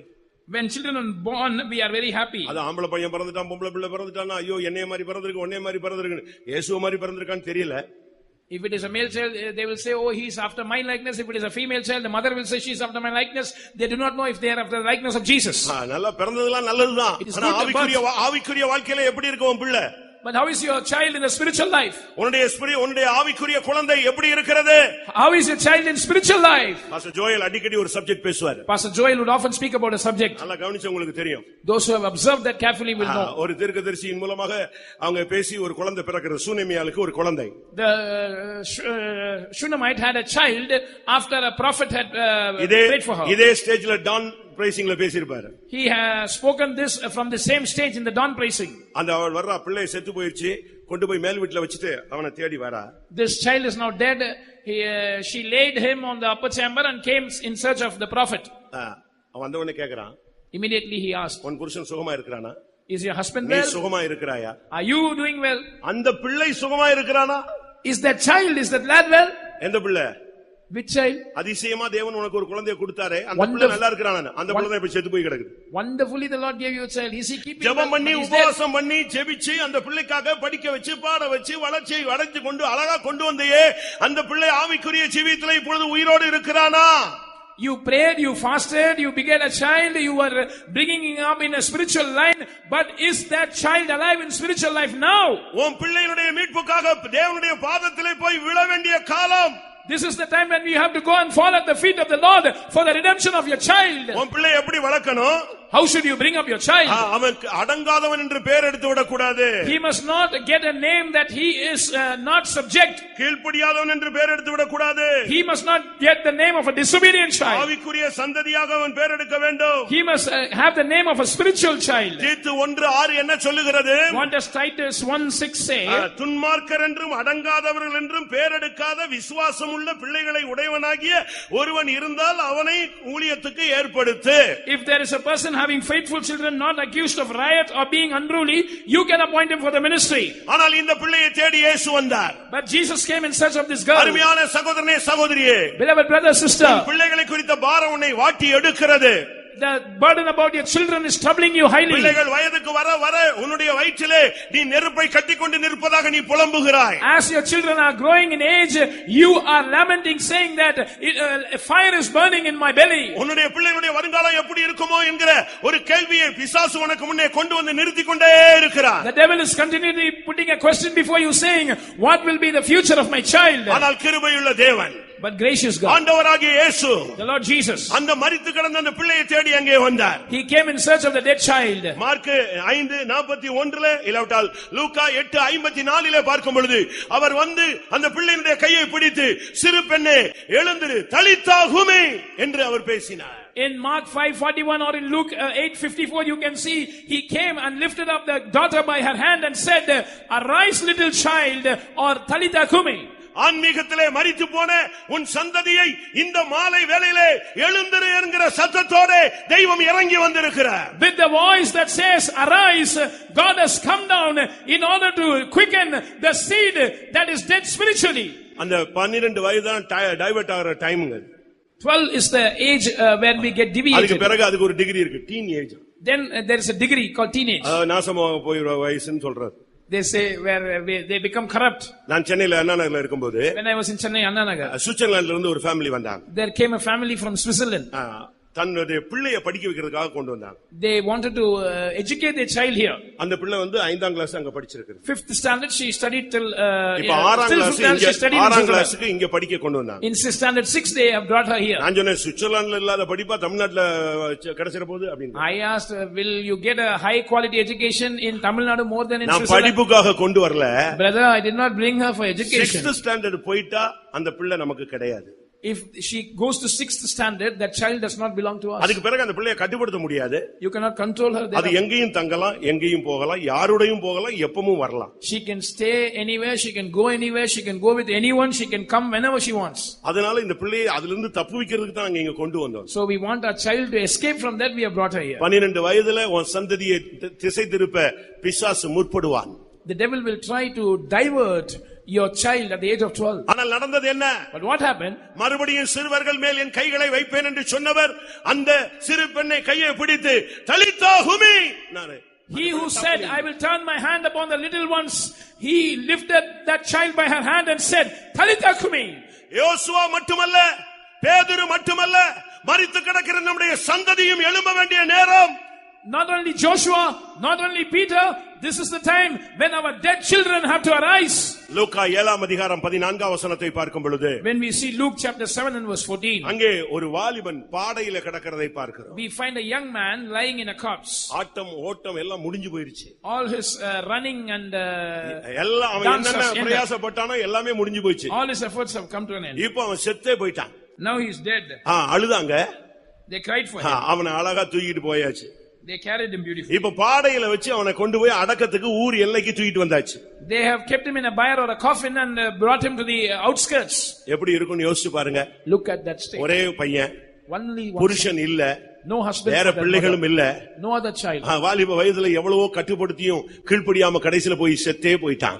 The mother tried to control him so much, he was disobedient, finally he died. நம்முடைய வாலிப பையங்கள் எல்லாம் இந்த பேரண்ட்ஸ் இவங்க படிக்காட்டா கூட, இவங்களுக்கு ஒன்னும் ஏபிசிடி தெரியாட்டா கூட, இந்த பிள்ளைகளை நல்லா படிக்க வைக்கணும்னு கடன் வாங்கி ஊருண்டு பிறண்டு வெத்து சொத்தை வித்து எல்லாத்தையும் விட்டு இவனை இங்கிலீஷ் மீடியத்துல படிக்க வச்சு கடைசியில பார்த்தா அவன் இங்கிலீஷ்காரனாவே மாறி போயிட்டான்.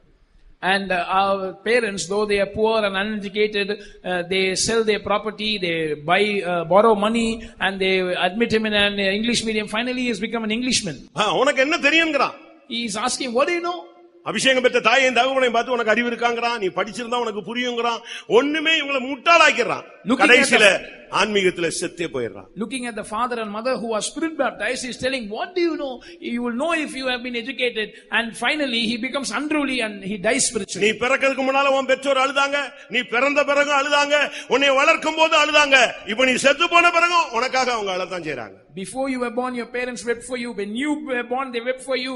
When you grew up, they wept for you. Now also they are weeping for you. எத்தனையோ வாலிபர்கள் நம்முடைய சபையில, இப்ப நம்ம சபைக்குள்ள தான் நான் பிரசங்கம் பண்றேன். ஒரு சிலர் சொல்லுவாங்க எங்களுக்கு இப்படி எல்லாம் பேசுறாருன்னு. நான் ரோட்ல போய் குரு தியேட்டர்ல பேச முடியும், உனக்கு தான் பேச முடியும். Some people say pastor is speaking very harshly. I cannot go to the streets and talk to someone on the streets. I can speak only to the church. உனக்கு தான் தேவனுடைய பைபிள் கொடுக்கப்பட்டிருக்கிறது. The Bible of God has been given to you. அந்த வாலிபன் அன்னைக்கு செத்தான், அவனை இயேசு எழுப்பினாரு. இன்றைக்கு சபைக்குள்ள இருக்கிற சிறு பிராயத்தில் இருக்கிற ஒரு சந்ததியும் வருங்கால வாலிபர்களும் இன்றைக்கு எத்தனையோ பேர் ஆவிக்குரிய ஜீவிதத்துல மரித்து அவர்கள் பாடையில கிடக்கிறதை நாம் பார்க்கலாம். That young man died, Jesus made him arise again. Today many of our children, many youngsters are dead spiritually. They are lying in a bier. காலையில பெரிய பாஸ்டர் சொன்னபோது நீங்க உங்களுக்கு கவனிச்சிருப்பீங்க. Morning when our chief pastor was speaking, you could have listened. இங்க listened. Sunday school படிக்கிறான், எங்கேயோ ரோட்ல போய் ஒருத்தியை பிடிச்சிட்டு போறான். They are studying Sunday school here and they elope with someone on the streets. ஆவிக்குரிய ஜீவிதத்திலே மரித்து போனவனாய் இருந்து நீ என்ன ஊழியம் செய்து என்ன சாதிக்க போகிறாய்? You who are dead spiritually, no matter what ministry you do, what are you going to achieve? உன்னை பைபிள் வாலிபன்னா என்ன அர்த்தம் சொல்லுது தெரியுமா? நீ பலவான், தேவ வசனம் உன்னில் நிலைத்திருக்கிறது, நீ பொல்லாங்கனை ஜெயித்தாய், அதனாலதான் நீ வாலிபன் என்று பைபிள் சொல்லுகிறது. You know what is the standard of a young man according to the Bible? You are strong man, the word of God abides in you, you have overcome the wicked one. Such ones are the youths.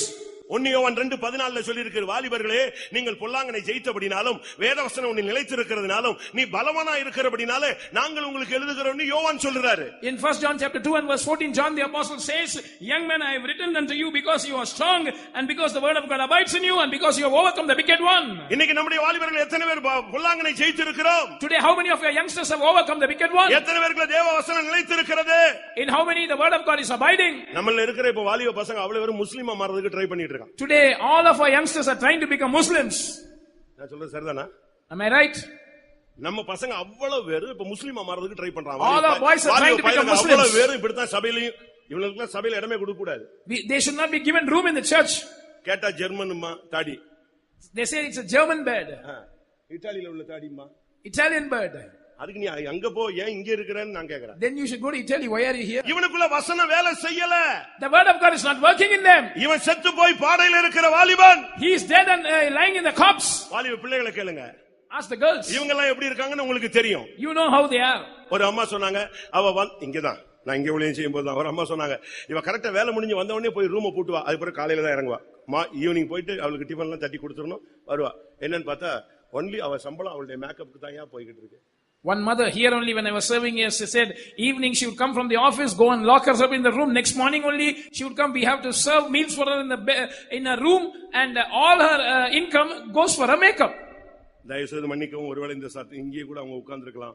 I do not know whether that girl is seated here. Please forgive me. என்னடா இது இவர்தான் பேசுறான்னு வந்து கடைசில நம்மளே கவுத்திட்டார்னு நினைச்சிர கூடாது. Don't think finally he has attacked us. வாலிப சமுதாயத்தை இழுத்துக் கொண்டிருக்கிறது. अनेக சபையில் உள்ள வாலிபர்கள் பாடையிலே இருக்கிறீர்கள். The evil powers are dragging away our young society. Many youngsters are lying in the mire. உன்னை கொன்னது மாத்திரமல்ல, உன்னை பாடையில வச்சுதான். எனக்கு லாஸ்ட் டைம் முடிய போகுது. ஆனால் இந்த கூட்டத்தில் கர்த்தர் உன்னை எழுப்ப விரும்புகிறார். He has not only killed you, he has put you in the coffin. Your final moments have come, but in this meeting the Lord is going to revive you. வாலிபனே எழுந்திரு என்கிற ஒரு சத்தம் அந்த பாடையிலே கிடக்கிற வாலிபனுக்கு கேட்டது. ஜீவன் உள்ளே வந்தது. எழும்பி இயேசுவை பார்த்தான். That young man who was dead and lying in the bed heard a voice, young man arise, and life entered into him and he rose up. நாயினூர் விதவியினுடைய மகன் அன்றைக்கு உயிரோடு எழுப்பப்பட்டான். அவனை இயேசு அப்படியே எழுப்பி தாயிட்ட கொடுத்துட்டாரு. தாய் தான் மேலான எருசலேம், நம்ம எல்லாருக்கும் தாயானவள். வாலிபர்கள் சபையிலே ஒப்பு கொடுக்கப்பட வேண்டும். And Jesus made that young man to arise. He was the son of a widow of Nain, and he handed him over to his mother. Our mother is the heavenly Jerusalem. Our youngsters must be risen up. They must be handed over to the church once again. இப்ப காலைல pastor சொன்ன மாதிரி வெளியே போய் கல்யாணம் கட்டுறது கேட்டா அவங்க திரும்பி இங்க வந்துடுறேன்னு சொல்லிட்டாங்க. நாங்க சபையில ஒரு புதிய ஆத்துமாவை கொண்டு வருகிறோம், ஆத்துமாவை ரட்சிக்கிறோம். என்கிட்ட ஒருத்தன் வந்து சொன்னான், நீயே செத்து போயிட்ட, இனிமே இன்னொருத்தர போய் ரட்சிக்க போறியா, நீயும் வரக்கூடாது, அவளும் சபைக்குள்ள வரக்கூடாது, வெளியே போன்னு சொன்ன. Like pastor said in the morning, சபையை விட்டு வெளியே போ. They go and marry outside and they say that girl will come here, we will bring a new soul here. One such person came to me, I said, you are already dead, will you revive and save a soul? Both of you get out. ஒரு தெய்வீகமற்ற சந்ததியை, ஈன பிறவிகளை சபைக்குள்ளே கொண்டு வருவதை விட நீ வெளியே போவது நல்லதுன்னு சொன்னார். Rather than bringing an ungodly generation, a base and wild generation into the church, get out. அவர் ஒருவனை அல்லவா படைத்தார்? Did not he beget one? ஏன் ஒருவனை படைத்தார்? Why did he beget one? ஆவி அவரிடத்தில் பரிபூர்ணமாய் இருந்தது. Was not the residue of the Spirit in him? ஒருவனை படைத்தார். Then why did he beget one? தேவ பக்தியுள்ள சந்ததியை பெறும்படிதான். To beget a godly seed. தேவ பக்தியுள்ள சந்ததி மட்டும்தான் சபைக்கு தேவை. ஒருவேளை அறியாமல் புரியாமல் தெரியாமல் மாம்சீகத்திலே உலகத்திலே கண்ணியிலே சிக்கி இருக்கிற வாலிபனே, இன்றைக்கு நீ மரித்து பாடையில இருந்தாலும் ஒரு இரக்கத்தின் கரம் இன்றைக்கு உனக்காக வருகிறது. ஒரு வார்த்தை, வாலிபனே எழுந்திரு. The church only needs a godly seed. Without understanding, without realizing the fact, if you are lying in the mire, if you are dead, the hand of mercy is extended to you this night. Young man, arise. நீ பாடையிலே சபைக்குள்ள இருந்து என்ன பிரயோஜனம்? What is the use of you being in the church but lying in the mire? அப்போஸ்தலர் 9ஆம் அதிகாரம் 40ஆம் வசனத்தை பார்க்கும் பொழுது, when we see Acts chapter 9 verse 40, பரிசுத்தவான்களுடைய கூட்டத்திலே ஒரு சீஷி இருந்ததாக வேதம் சுட்டிக்காட்டுகிறது. There was a woman disciple in the company of the saints. அவளுக்கு ரெண்டு பேர், ஒன்னு தபித்தாள், மற்றொன்று தொற்காள். She had two names, one was Tabitha, the other was Dorcas. நல்லா தான் இருந்தா, சீஷி தாவா. She was a woman disciple. திடீர்னு பாத்தீங்கன்னா செத்து போயிட்டா. Suddenly she died. ஒரு வியாதி, a sickness. அந்த வியாதி அவளை மரணத்துக்கு இழுத்து கொண்டு போனது. That sickness dragged her to death. கொஞ்ச நேரத்துல செத்துட்டா. Immediately she died. அவளை குளிப்பாட்டி மேல் வீட்ல கொண்டு போய் வச்சிட்டாங்க. She was bathed and made to lie in the upper chamber. 12 வயது பெண்ணை சொன்னேன். First of all, I told about a 12-year-old woman. நம்முடைய வருங்கால சந்ததிகள். Our future generation. இரண்டாவது ஒரு வாலிபனை சொன்னேன். Secondly, I spoke about a young man. அது இப்பொழுது தற்காலத்தில் இருக்கிற வாலிப சந்ததி. The current young generation. அடுத்து ஒரு ஆள் செத்து போயிடுச்சு. Now a third person is dead. இவளையும் எழுப்ப வேண்டிய ஒரு டைம் இன்னைக்கு தான். Today is the time to make them arise as well. அவ இந்த ரெண்டு கேட்டகரியும் இல்லாத ஒரு சீஷி. She was a woman disciple. நல்ல ஒரு disciple. Good disciple. நற்கிரியைகள் செய்தவள். She did good works. தான தர்மங்கள் செய்தவள். Alms deeds. அங்கிகள் வஸ்திரங்கள் செய்தவள். She made stitched garments. தபித்தாள்னு சொன்னா மான்னு அர்த்தம். Tabitha means a deer. மானானது நீரோடைகளை வாஞ்சித்து கதறுவது போல தேவ சமூகத்திலே ஆண்டவரை நோக்கி வாஞ்சித்து கதறின ஒரு சீஷி. She was a woman disciple who was like a deer or that panted for the water brooks. She was desirous of the presence of God. பெண் மான்கள் கர்த்தருடைய சத்தத்தை கேட்கும் என்று சொன்னது போல இவள் தேவனுடைய சத்தத்தை கேட்கிற ஒரு சீஷி.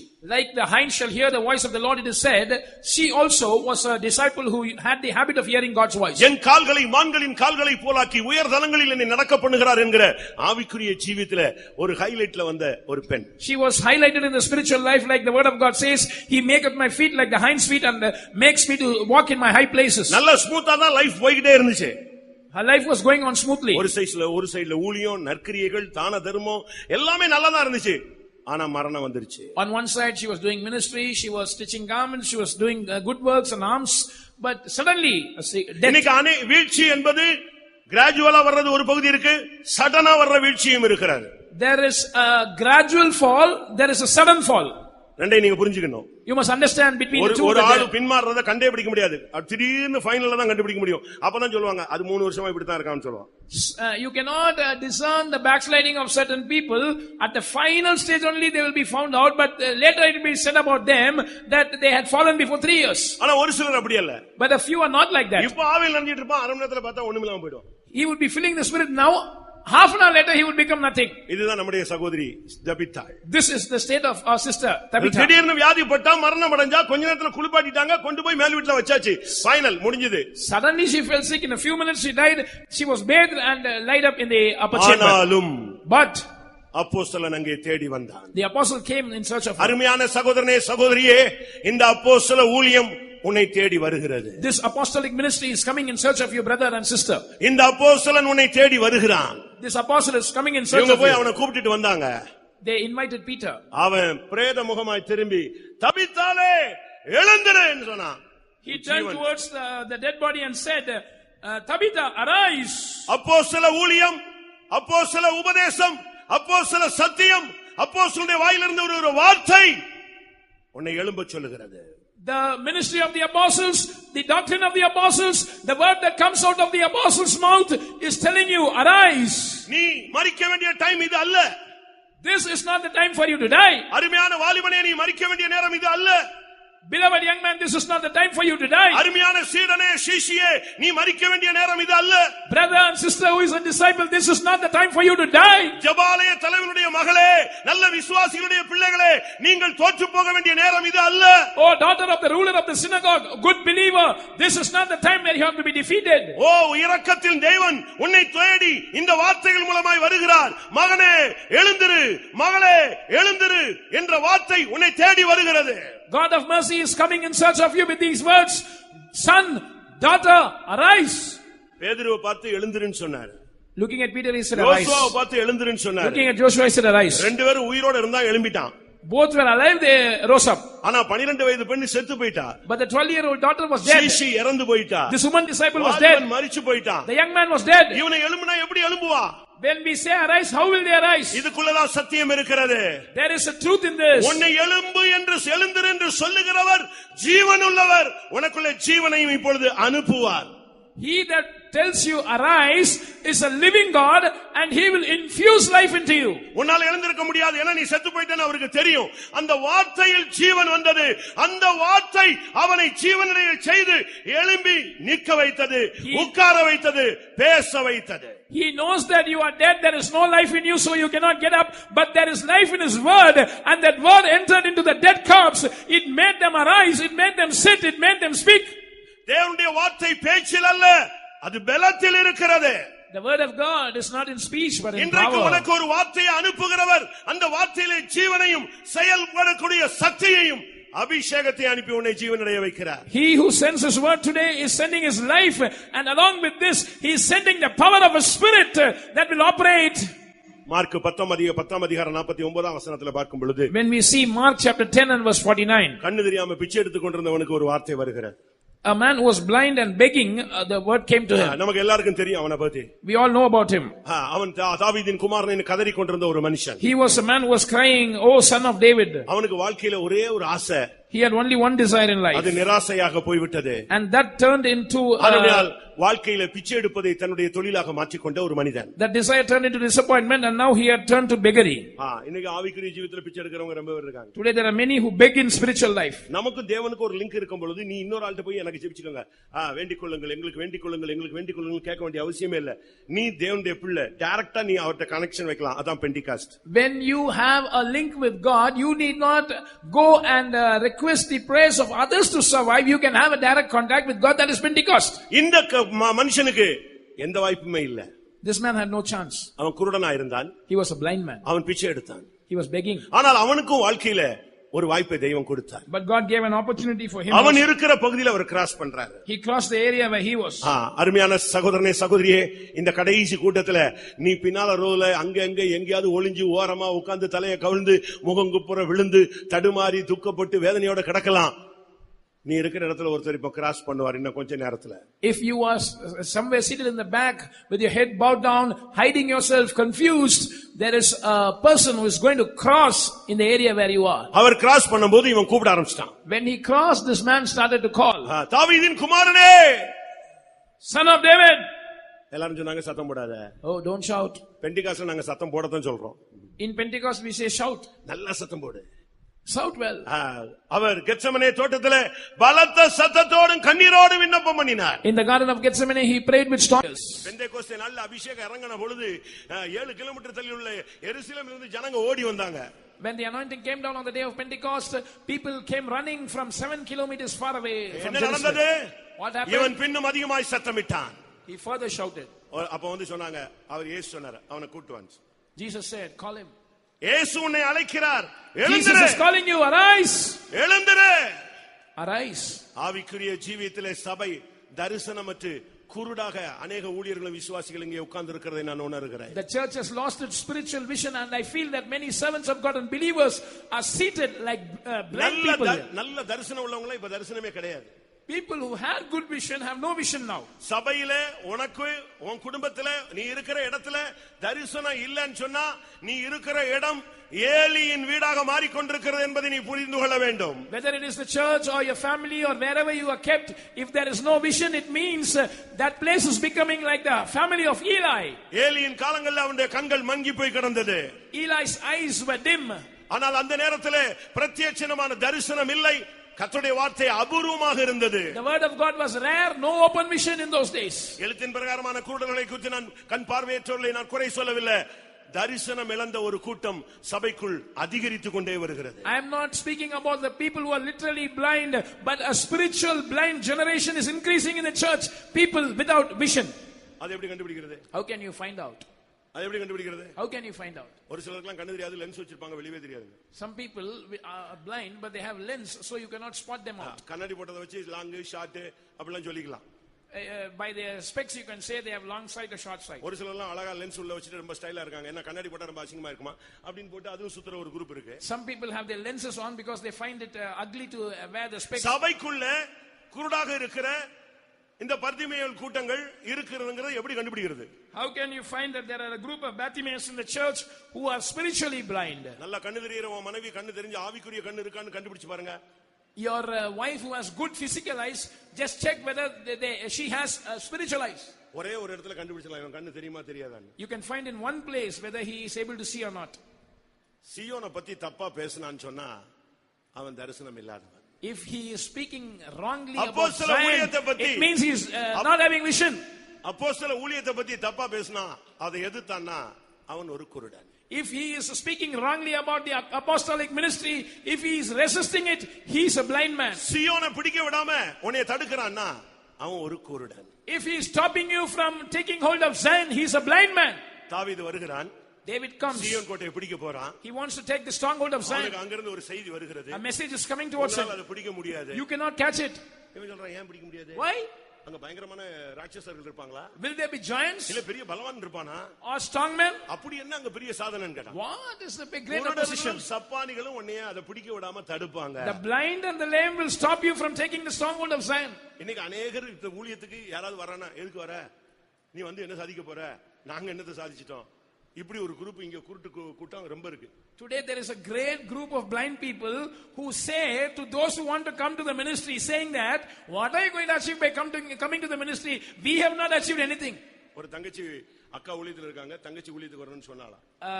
Elder sister, the sister who is an elder is in the ministry, the junior sister wanted to come to the ministry. நான் இந்த வருஷம் ஊழியத்துக்கு ஒப்பு கொடுக்க போறேன். She said to her akka, I am going to surrender for the ministry this year. உன்னை யார் ஒப்பு கொடுக்க சொன்னதே? The elder sister said, who asked you to surrender? நான் வந்து பண்றது காணாதா? போ வீட்டுக்கு போன்னு சொல்லு. See, I am suffering so much, go back to your home. இதுதான் ஊழியத்துக்கு வரணும்னு ரொம்ப தீவிரமா இருந்து கடைசில அக்கா இப்படி சொல்லிட்டான உடனே form நிரப்பல. This junior sister did not fill up the form. தங்கச்சி தான் ஜூனியர்னா என்ன அவங்க கூட பிறந்த தங்கச்சி தான். The sister, younger sister.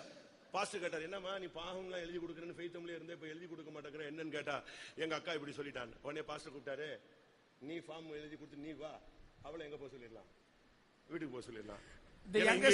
இருந்து ஒண்ணு சாதிக்க போறல, கண்ணுல குருடாயிடுச்சு, தரிசனம் போயிடுச்சு, சீயோனின் மகிமை மங்கி போய் விட்டது, அவளை அனுப்பு, நீ உள்ள வந்துரு. The pastor asked this younger sister, why you wanted to fill up the form, what happened, why are you retreating? She said, my akka said like this, and he said, you fill up the form, come to the ministry, we can send your akka home. No use being a blind, having lost the vision of Zion. இன்னைக்குள்ள வாலிபர்களுக்கு இந்த மதில் மேல் பூனை மாதிரி உட்கார்ந்துட்டே இருக்கிறான். போகவா வேண்டாமா, கல்யாணம் கட்டவா, கல்யாணம் கட்டி ஊழியத்துக்கு போகாம வந்துட்டா சாபம், சரி கல்யாணமே கட்ட வேண்டாம், ஊழியத்துக்கு போய் திரும்பி வந்துட்டா அதோட ஊழியத்துக்கு போக வேண்டாம். இப்படியே 40 வயசு வரைக்கும் சன்னியாசிகள் சபையில் பெருகி கொண்டே வருகிறார்கள். Today our youngsters are like a cat on the wall. They know that they have a calling, and if they get married that will be a curse, so they don't want to marry. But if they go to the ministry, if they come back, oh what will I do, saying so they are like sannyasis till the age of 40. இன்னும் ஒரு group இருக்கு, கூப்பிட்டா வருவோம். There is another group who say, if the Lord calls me I will come. கூப்பிட்டா வருவோன்னு சொல்லிட்டு இவன் ஒரு 10 வருஷம் ஓடிட்டே இருக்கான். They are wasting 10 years saying that if the Lord calls me I will come. Pastor John Paul சொல்வாரு, Pastor John Paul would say, அவர் ஊழியத்துக்கு வரும்போது உனக்கு அழைப்பு என்னன்னு கேட்டாங்களா chief pastor. The chief pastor asked Pastor John Paul, what is your calling, when he offered himself for the ministry. அழைப்புனா அப்படினு கேட்டாங்க. He said, calling, what is it? ஆண்டவர் உன்கிட்ட என்னப்பா பேசியிருக்காரு, ஊழியத்துக்கு வர சொல்லி ஏதாவது வசனம் சொன்னாருன்னா, what did the Lord speak to you? அப்படிலாம் ஒண்ணும் சொல்லலையே. He did not give any verse. அப்ப எதுக்கு நீ வர? Then why do you come?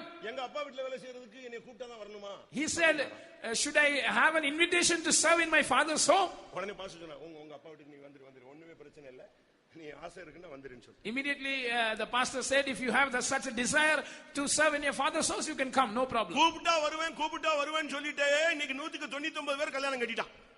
They kept saying that if the Lord calls me I will come, if the Lord calls me I will come. 99% have got married. இதே மதுரையில வந்து கொஞ்ச நாள் ஊழியத்துக்கு வரேன்னு சொல்லிட்டு ஒருத்தன் எஸ்கேப் ஆயிட்டான். This same Madurai, the boy was there saying that I will come for the ministry, he escaped. கொஞ்ச நாள் கழிச்சு அவன் கல்யாணம் கட்டணும்னு என்கிட்ட வந்தான். And after a few days he said, I want to get married. அவனுக்கு பொண்ணு பார்த்த சிஸ்டர்ட்ட சொன்ன, சிஸ்டர் கவனம், அவன் கொஞ்ச நாள் சென்டர்ல இருந்திருக்கான், கொஞ்சம் கவனமா இருங்கன்னு. A sister arranged a bride for him. I told that sister, be careful, he was in the faith home wanting to go to the ministry. இல்ல நான் வரலன்ட்டான். Then he said, no, I will not come for the ministry. நான் சொன்னேன், போ Don pricing போ. I said, go to the dawn praising. கர்த்தர் சொன்னா கல்யாணம் கட்டு, கர்த்தர் சொல்லலன்னா கர்த்தர் கூப்பிட்டாருன்னா ஊழியத்துக்கு போ. I said, if the Lord speaks to you, go to the ministry. If the Lord doesn't speak, get married. வந்துட்டான். He came. திரும்பவும் சொல்றான், நான் கல்யாணம் தான் கட்டுவேன். Immediately after that he said, I will only get married. என்னடா சொன்னாரு? He said, what did the Lord say? மனைவியை கண்டடைகிறவன் ஜீவனை கண்டடைகிறான். சரியான வசனம் கண்டுபிடிச்சாரான். He said, the Lord spoke saying, he that findeth a wife findeth life. சிலுவை சுமக்க வந்துவிட்டு யாக்கோபு கர்த்தரை பின்பற்ற வந்துவிட்டு, யாக்கோபு ஒரு பெண்ணுக்காக ஊழியம் செய்தான், ஒரு பெண்ணுக்காக ஆடு மேய்த்தான். இது அந்த ஊழியம் அல்ல, இது சிலுவை சுமக்கிற ஊழியம், சீயோனின் ஊழியம், அன்னக ஊழியம், அப்போஸ்தல ஊழியம், மெல்கிசேதேக்கின்படி உள்ள ஊழியம். இதுல தரிசனம் இல்லாதவர்கள் வர வேண்டாம், வந்தாலும் நிக்க முடியாது. This is not a place where Jacob, who came to serve God, finally was rearing the sheep for a girl. He started serving for a woman. This is not that ministry.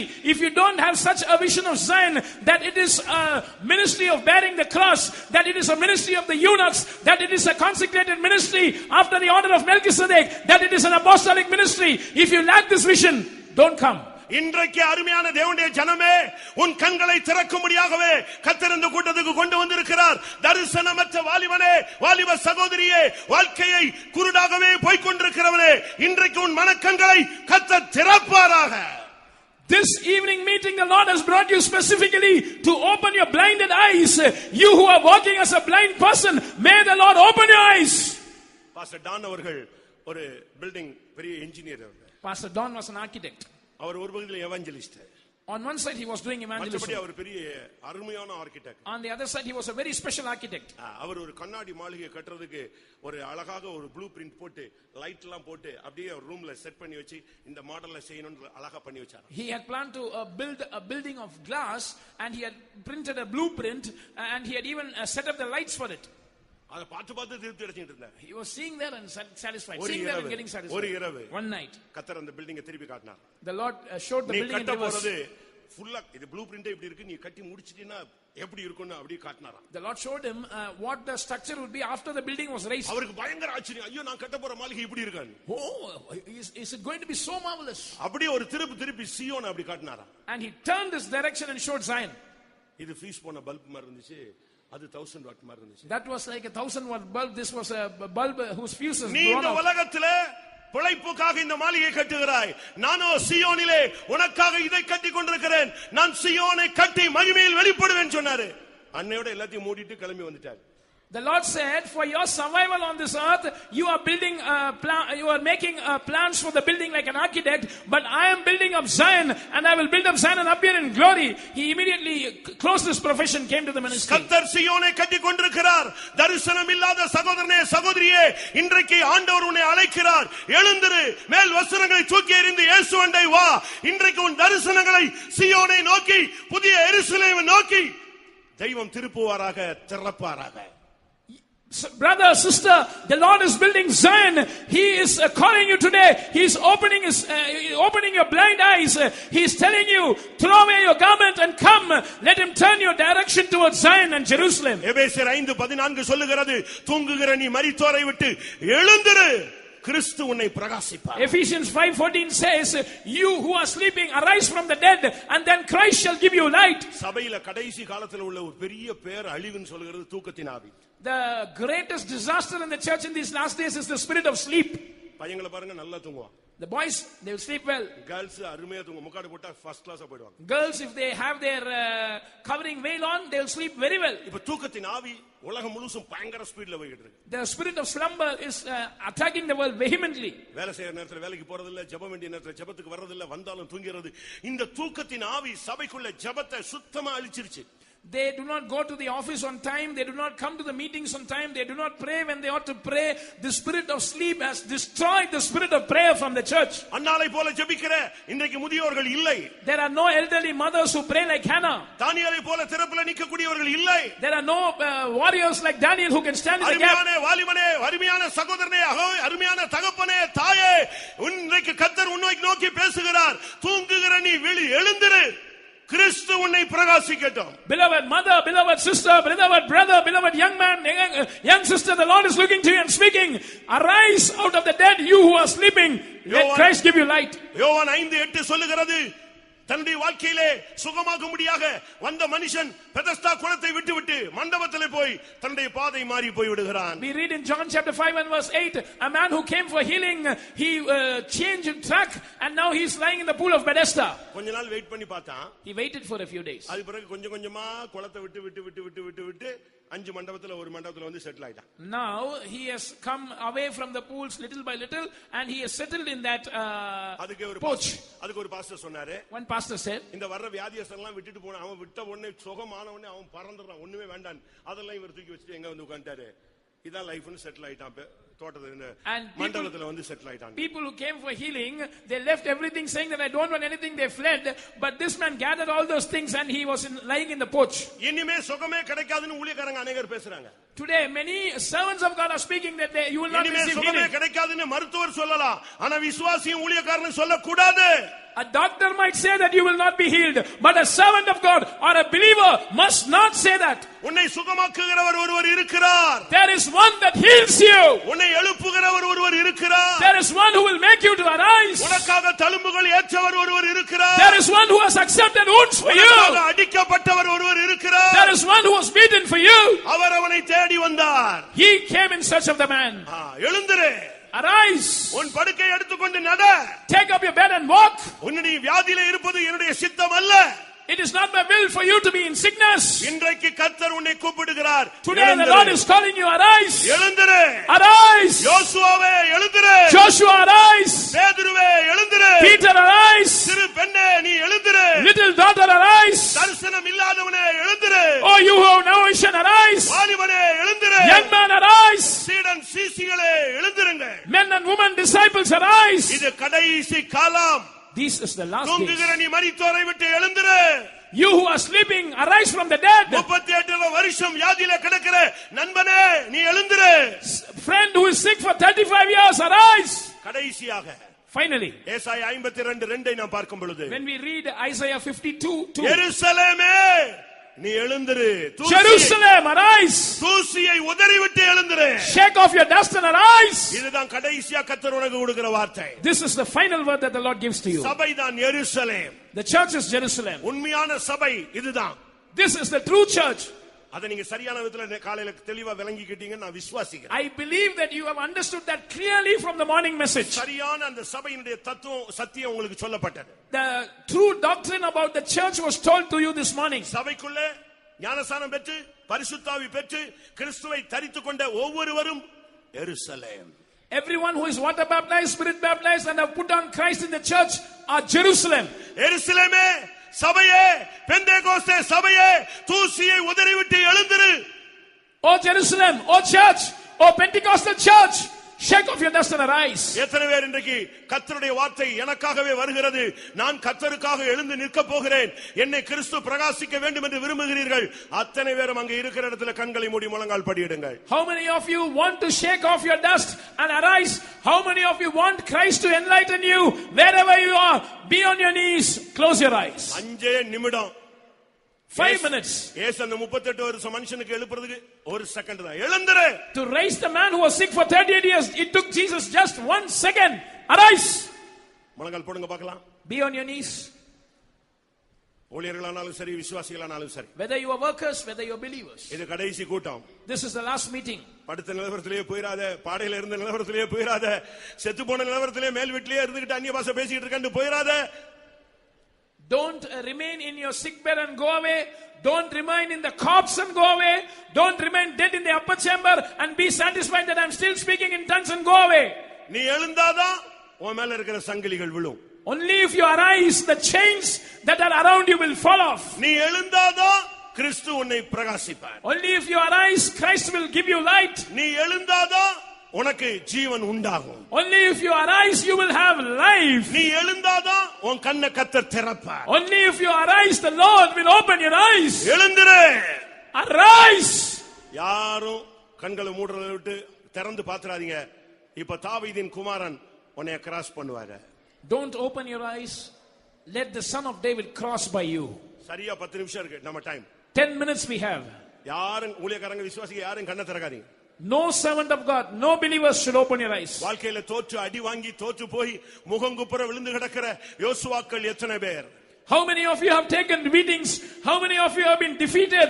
How many of you are falling onto your face like Joshua? மரணத்துக்கு குறிக்கப்பட்டு கட்டப்பட்ட நிலவரத்திலே சிறைச்சாலையின் பிடியில கிடக்கிற பேதுருக்கள் எத்தனை பேர்?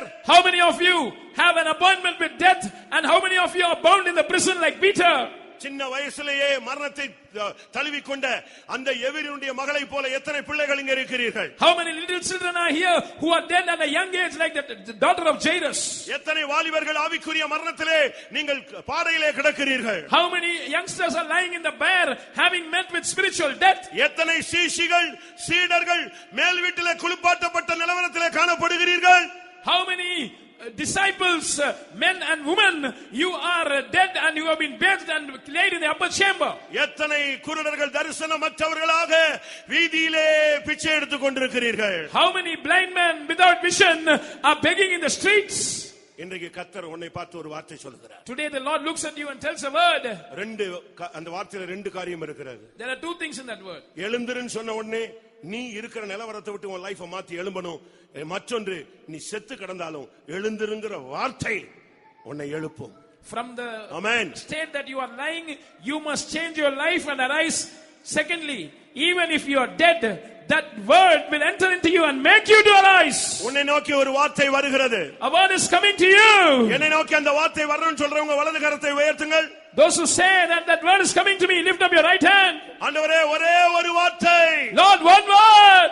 ஒரு வார்த்தை. One word. எழுந்திரு என்று ஒரு வார்த்தை சொல்லு. Say one word, arise. நான் எழும்புவேன். I will arise. என் பிள்ளை எழும்புவார். My child will arise. என் ஊழியர்கள் எழும்புவார்கள். My servants of God will arise. சபை எழும்பும். My church will arise.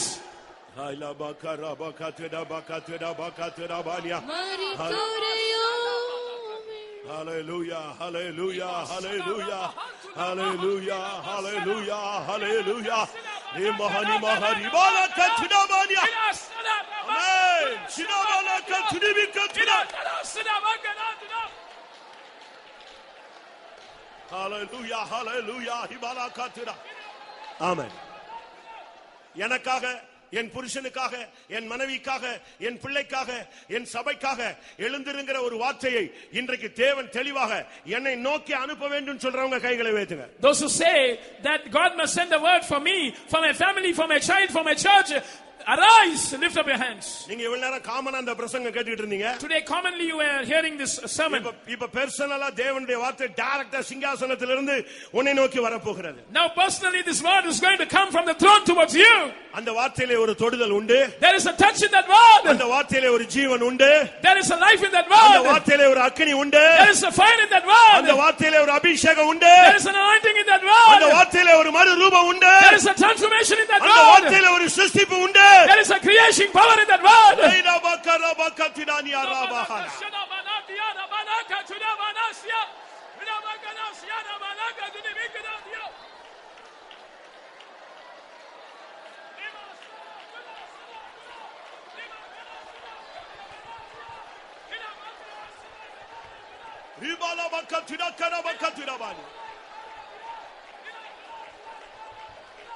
Rimonia Karabakaturania. Oh, Rabakaturania.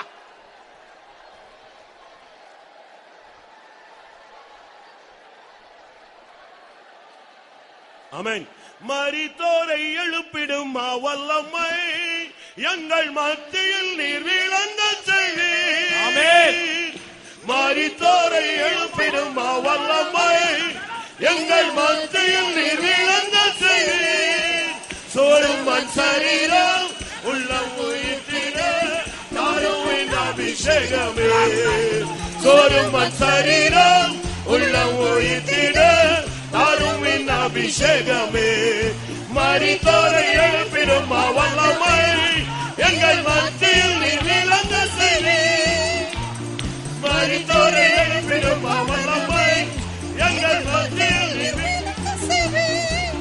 சோறும் சரீரம் உள்ளம் உயிர்த்திட தாரும் அபிஷேகமே. சோறும் சரீரம் உள்ளம் உயிர்த்திட தாரும் அபிஷேகமே. சோறும் சரீரம் உள்ளம் உயிர்த்திட தாரும் அபிஷேகமே. சோறும் சரீரம் உள்ளம் உயிர்த்திட தாரும் அபிஷேகமே.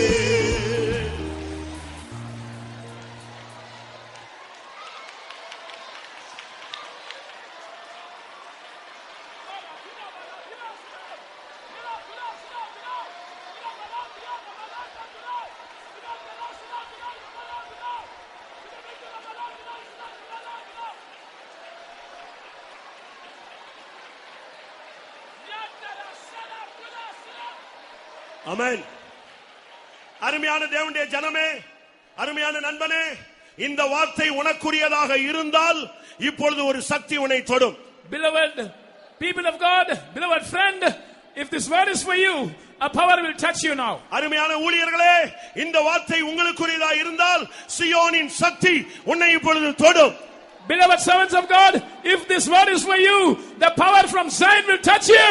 வாலிபனே, இந்த வார்த்தை உனக்குரியதாக இருந்தால் இப்பொழுது அபிஷேகம் உன்னை தொடும். Youngster, if this word is for you, anointing will touch you now. எத்தனை பேர் அதை எதிர்பார்க்கிறீர்கள்? How many of you are anticipating that? மரித்தோரை எழுப்பிடும் வல்லமை எங்கள் மத்தியில் நீர் விளங்க செய்வீர். மரித்தோரை எழுப்பிடும் வல்லமை எங்கள் மத்தியில் நீர் விளங்க செய்வீர்.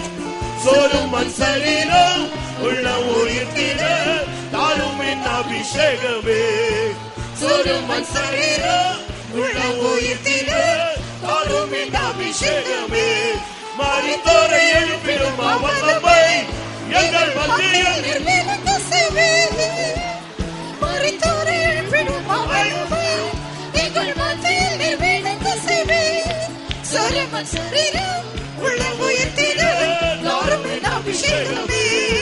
சோறும் மண் சரீரம் உள்ளம் உயிர்த்திட தாரும் அபிஷேகமே. ஹalleluya ஹalleluya ரிமஹாலி வாலா கத்துராபாலி. ஆமென். ஹalleluya.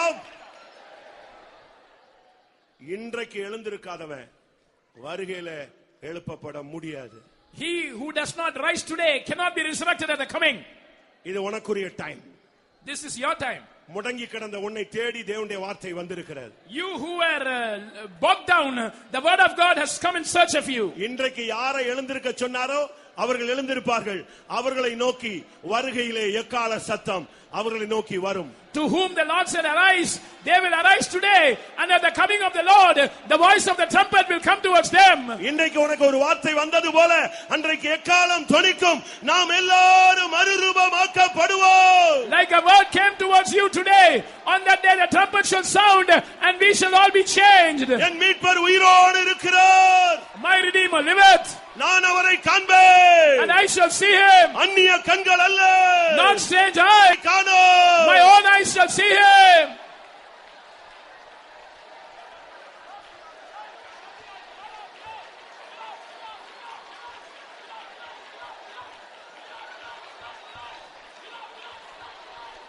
ஆமென்.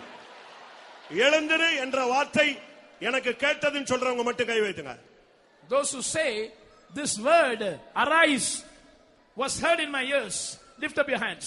உனக்கு இன்னொரு சத்தம் இன்னும் கொஞ்ச நாள்ல கேட்கும். In a few days you will hear another voice. எக்கால சத்தம். That is the voice of the trumpet. நிச்சயமாய் உனக்கு கேட்கும். You will surely hear that. ஆரவாரத்தோடு, With a great shout. கர்த்தர்தாமே பிரதான தூதனுடைய சத்தத்தோடு, With the voice of the archangel. தேவ எக்காலத்தோடு With the இறங்கி trumpet of வருவார். God, he shall come down.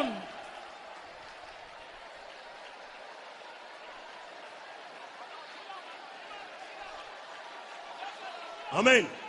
ஆரவாரம் கேட்குதே அது அது, ஆரவாரம் கேட்குதே அது அது, ஆண்டவரின் பாட்டோடு காலம் அடிக்கவே, ஆண்டவரின் பாட்டோடு காலம் அடிக்கவே, அல்லேலூயா என்றால் பெரிப்போமே, அல்லேலூயா என்றால் பெரிப்போமே. ஆரவாரம் கேட்குதே அது, ஆரவாரம் கேட்குதே அது, ஆண்டவரின் பாட்டோடு காலம் அடிக்கவே, அல்லேலூயா என்றால் பெரிப்போமே, அல்லேலூயா என்றால் பெரிப்போமே. ஆரவாரம் கேட்குதே அதோ அதோ, ஆரவாரம் கேட்குதே அதோ அதோ, ஆண்டவரின் பாட்டோடு காலம் அடிக்கவே, ஆண்டவரின் பாட்டோடு காலம் அடிக்கவே, அல்லேலூயா என்றால் பெரிப்போமே, அல்லேலூயா என்றால் பெரிப்போமே. அல்லேலூயா. Hallelujah. இப்ப எழுத்தின் பிரகாரமாவே நம்ம எல்லாரும் எழுந்திருக்கலாம். Now shall we stand literally? ஒரு அபிஷேகத்தோடு, வருகையின் அபிஷேகத்தோடு முடிக்க போகிறோம்.